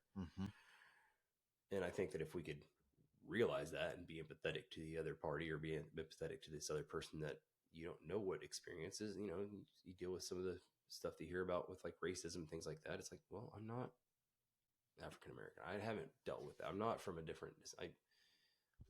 Now I don't necessarily know that there's a certain other thing where it's like, okay, I think that we're all people though. I think we all have our own issues and obstacles to figure out how to get around in this life. I don't think everybody's in this box or a category. Everybody's different. Everybody has a different perspective. Every single person is different. A lot of times I'll draw like whenever I'm teaching. So I teach a relationship class for continuing education for my some of my realtors and some of my other people, and basically we talk about how do you build rapport quickly, and ultimately it starts off mindset. We talk about mindset, and then you talk about the realization that, hey, if you're going to listen to understand and not listen to respond, then you got to realize that people have different perspectives. If I draw a 6 right here, that's a 6 to me, but you're sitting across the table, it's a 9 to me. It's a 9 to you. Which one of us is right? We're both right. You're coming at it from a different perspective. And so it is with every life experience. That's a really good way to put that, man. It's the simplest way to put it. And once you can say, okay, let me set my ego down and realize that just because I believe something doesn't mean it's the only belief out there. And it doesn't mean that it's 100% right, because guess what? I have these beliefs because of how I was raised and the, what all I've been through in my life and the experiences that I've had. I haven't had your experiences. So I don't truly know, right? The only way that I can have a better understanding, not understand, but have a better understanding, is by listening, truly listening, asking questions to get a better understanding of where you're coming from and what your thoughts are and why you believe something the way that you believe it. Like, what happened to make you think that, or what happened to make you feel that? And that's where empathy is the most powerful thing out there. I mean, trying to get people to understand empathy is, you'll have a lot of people that say that they're empathetic, but they still are very hold fast on like, well, this is how it is. Oh, some people just say it just to seem like they're a good person. They don't really mean it. They're just, oh, I'm empathetic. And there's sometimes that sometimes I'm not as empathetic as I need to be. And it typically is with people that I'm closest to, like Crystal. There's times where I'm not as empathetic as I probably should be with her, or not listening to what the true problem is that she's having. And so I catch myself on that as well, because, once again, we're guys, we kind of go into this fix mode, and you're not truly listening to what the issue is. You're just like, oh, well, this is how it needs to be fixed. I can fix this real quick. And even if you can, you trying to go that route's not going to work. So You're not going to fix it. So, but yeah, I'm a pretty big believer in empathy and understanding that and trying to get better at that all the time. And that's why I love being able to have conversations with people and get to know people. So, because then it's like, okay, help me understand where you're coming from so I can, provide support the way that you would like me to provide support. Or maybe it's like what you're saying isn't truly the issue that you're having, because there's all these other things that whenever you boil it down to, it's like, oh, so this is the real problem. Okay. Now I've got a better understanding. And that's the whole point of this. Like that's why I wanted to do this podcast, is not from an empathetic standpoint, but just from an understanding standpoint. Like, talk to different people, get a different perspective. Your view on something is probably different than my view on something, you know? And then at the same time, the people who listen, maybe not everybody will understand it from your point of view or be empathetic. Um, but there might be one or two people out there that are struggling with something that you talked about or that I talked about, that now they have a different view on it, a different perspective, because they heard us talk about it. And now they can attack the situation not only from their perspective, but from a fresh new perspective as well. Mm-hmm. You know what I mean? Yeah, yeah. It's just really, I just want to help people, man. I want to help people be better people. I love that. That's it. That's all it's about, man. Like you said, this life's about helping people. And the more and more you can do that, I think the better this world can be. Like, leave it better than you found it. You know what I mean? It's a good ripple effect, you know? And that's another thing. You get, that's a big thing. Kind of makes you think about like keyboard warriors, right? People that are like, we need all these changes. We need all these changes. And it's like, no, you just need to have conversations with your neighbor. Well, like if you can be better, if you can be better for your neighbor, right? Like start small. Like just start doing something positive, and guess what? You'll start getting a bigger ripple, and you'll start doing bigger things, and you'll start being able to help more people, and you'll be able to, and say you help one person and that person helps somebody. And guess what? Now you're starting this ripple effect. Instead of constantly complaining about something that a lot of people seem to be doing on the internet all the time. I can't even look at comment sections because it'll make my blood pressure spike. I tell people that if I ever talk about reading the comments from these, to tell me to stop. Because I mean, I've heard other podcasts and stuff, people talk about don't read the comments and blah. So in my head, it's like, don't read the comments. But at the same time, if there is a comment, it's kind of enticing. Yeah, it's enticing. You know, you kind of want to read it. Yeah, like, it's like, oh, what is it going to be somebody who liked it? Did they like it? You Did know, they dislike it? Like, do they have their own input that they want to put in? But at the same time, I remind myself, just don't read them, because whether it be positive or negative, you know, at the end of the day, it doesn't matter. It doesn't. I think there might come a point where you are more confident in, even though you read something, to be able to try to help somebody else or maybe put some other type of perspective for them. I think that's more of a private conversation with whoever that person may be. Mm-hmm. But I think that you wouldn't allow it to affect your probably podcast. But I would say that in the beginning, for sure, it's because, I mean, maybe not. I don't know. I don't know where I sit on it. For me personally, like I said, eventually I've thought about doing a podcast, and I don't know when I would do it or diving into it. Like I said, I kind of want to do. We got a couple different ideas. I'm not gonna throw any of them out there yet. So.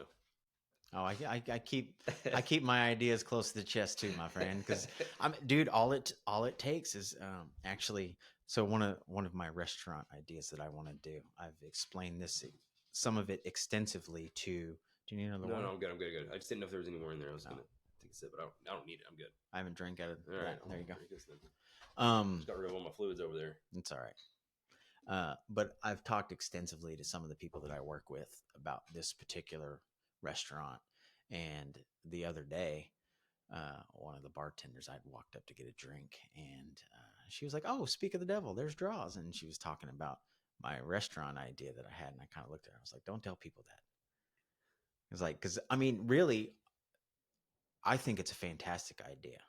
And all it would take was a person who also thought it was a fantastic idea, but has the money that I don't have yet, and then steal it and take it. It's very possible. Yeah.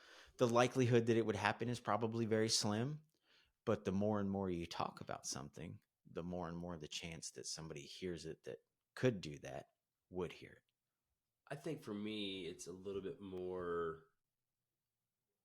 not that I think somebody else could do it, because I don't, like, if somebody else wants to do it, by all means, not going to bother me at all. Podcast is a little different because I mean, But for me, it's more, it gets a little scary whenever you speak it into existence. Then it's like, okay, now step up and do it. That's actually what scares me the most. is success. Step up and do it. You can, but that's just it. It's are you gonna what are you passionate about? Like, are you gonna focus in on and do it? And that's where I think I have a hard time for me sometimes is I have plenty of great ideas. There's a lot of people that have plenty of great ideas. It's like, are you gonna step up and do it? Like, if you're gonna do it, then you need to do it, and you need to focus on it. And you need to set that as your goal. You need to write down your plan. You say, okay, if I want to be here in 2 years, what do I need to do? Within the first year. Okay, well, if I need to do this within the first year, what do I need to do within the first 6 months? Okay, if I can do this the first 6 months, what do I need to do in the first month? What do I do in the first 4 weeks? Then you break down your 4 weeks. So you say, okay, what do I need to be doing daily to get to this goal? And that's how you really become strategic about a true business opportunity. Mm-hmm. But until you get serious about it, like really serious about it, then you just won't, you're not going to do it. It's just a dream. It's just a pipe dream that you want to talk about and feel good about, right? And it scares me because it's like, do I have the time for it? Well, I mean, you decide you want to get up an hour earlier every day. You have an hour a day. If you put an hour a day towards something, guess what? You're going to be successful. It's just, you got to do it. Yeah. I've been up since 5 a.m. this morning. Nice. Well, I try to get up at 5 a.m. every morning. Yeah. Just to, except for Sundays. Sundays is my rest day. I don't set an alarm on Sundays. I still wake up pretty early, but. Yeah. Well, and I think that's important. I think that you should have your balance for sure. But I think if there's something that you really want to focus on, then it's like, all right, break it down into what should I be doing daily to get to what goal? And then once I get to this goal, what should I be doing this? And then, That's awesome, man. I like that. Yeah. So, but get that restaurant going so I can come eat. Oh, it's going to be a nice restaurant too. Not an Outback Steakhouse. I saw a really cool place, which I think would be great here in Oklahoma City. So anybody that's doing this, they want to take this idea, they're more than welcome to. Whenever we were in Iceland, it was a darts bar, right? And so it was a restaurant with darts. So they had tables next to these dart boards, but the dart boards had cameras. And so they had these different games that you could play with like the TV screen. And you just pay for your time at the dartboard and then you eat your food there. And wait a second. Now, you're going to have to go into this a little bit more. Yeah. They have dartboards with tables next to them. Then the dartboards have cameras that face the dartboard, so it's all tracking. Oh, okay. It's looking at the dartboard to see where your dartboard to see where the darts are hitting. Oh, okay. There's different games. Like one of them was Chutes and Ladders with darts. So you hit like a number and it moves you that many spaces on Chutes and Ladders? Something like that. Yeah, it was. I'd have to remember, but they had just these different games that they came up with, and one of them was like this like almost like spy, like shoot each other game type thing. And it's like, okay, if you hit one, like you're this number and you have to hit this other person's number. And then you could also like, whenever it's your turn, you could like give yourself some life back by hitting the number, but then you got to hit their number. And that's kind of cool. It was kind of cool. It was just a lot of fun. It was cool. And then, that's an interesting concept. Yeah. But I mean, there's so many amazing concepts. I mean, coming from the restaurant business. Oh yeah. It's hardly that many things that are that original. No. Just honestly, most restaurants that I've worked in is just a copy of some other restaurant from years before. Like it's all about execution. Mm-hmm. For a little while, I worked at the old spaghetti factory in Bricktown. Yeah. Spaghetti Warehouse. No. Old Spaghetti Factory. Okay. Is a newer restaurant, which is the same concept as Old Spaghetti Factory is. Now, I learned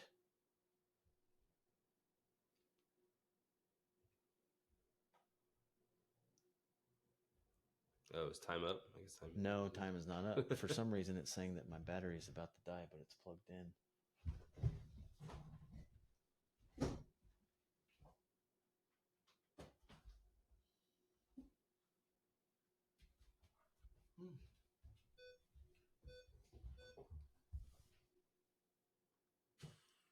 Huh. Anyway, Old Spaghetti Factory is the same concept as the Spaghetti Warehouse. Yeah.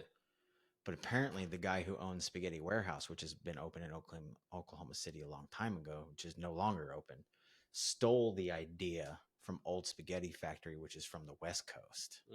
You know, Mm-hmm. it's like that's a prime example. Like fucking, you just stole somebody else's idea. I mean, yeah. It says it's plugged in. I don't get it. Well, it's 1:15. Yeah, I mean, it was supposed to just go to 1. So I told my wife not to show up before 1. So she may show up any minute now. Well, it's been a lot of fun too. No, it has been a pleasure, man. I've thoroughly enjoyed it. Got my kids being watched right now. Yeah, my dad came over to watch them. So oh, that's nice of him. Thanks, Dad. Yeah, I think it's important. Like I said, it's I didn't really have that close with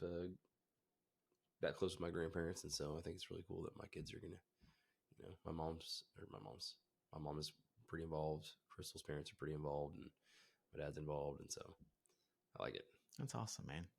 Well, dude, I really appreciate you coming out and talking with me today, man. I've thoroughly enjoyed our conversation, and I guarantee you we'll do this again. Awesome, man. Thank you. Thanks, brother. Everybody, y'all have a good day. My computer's about to die, so go out and be a badass today.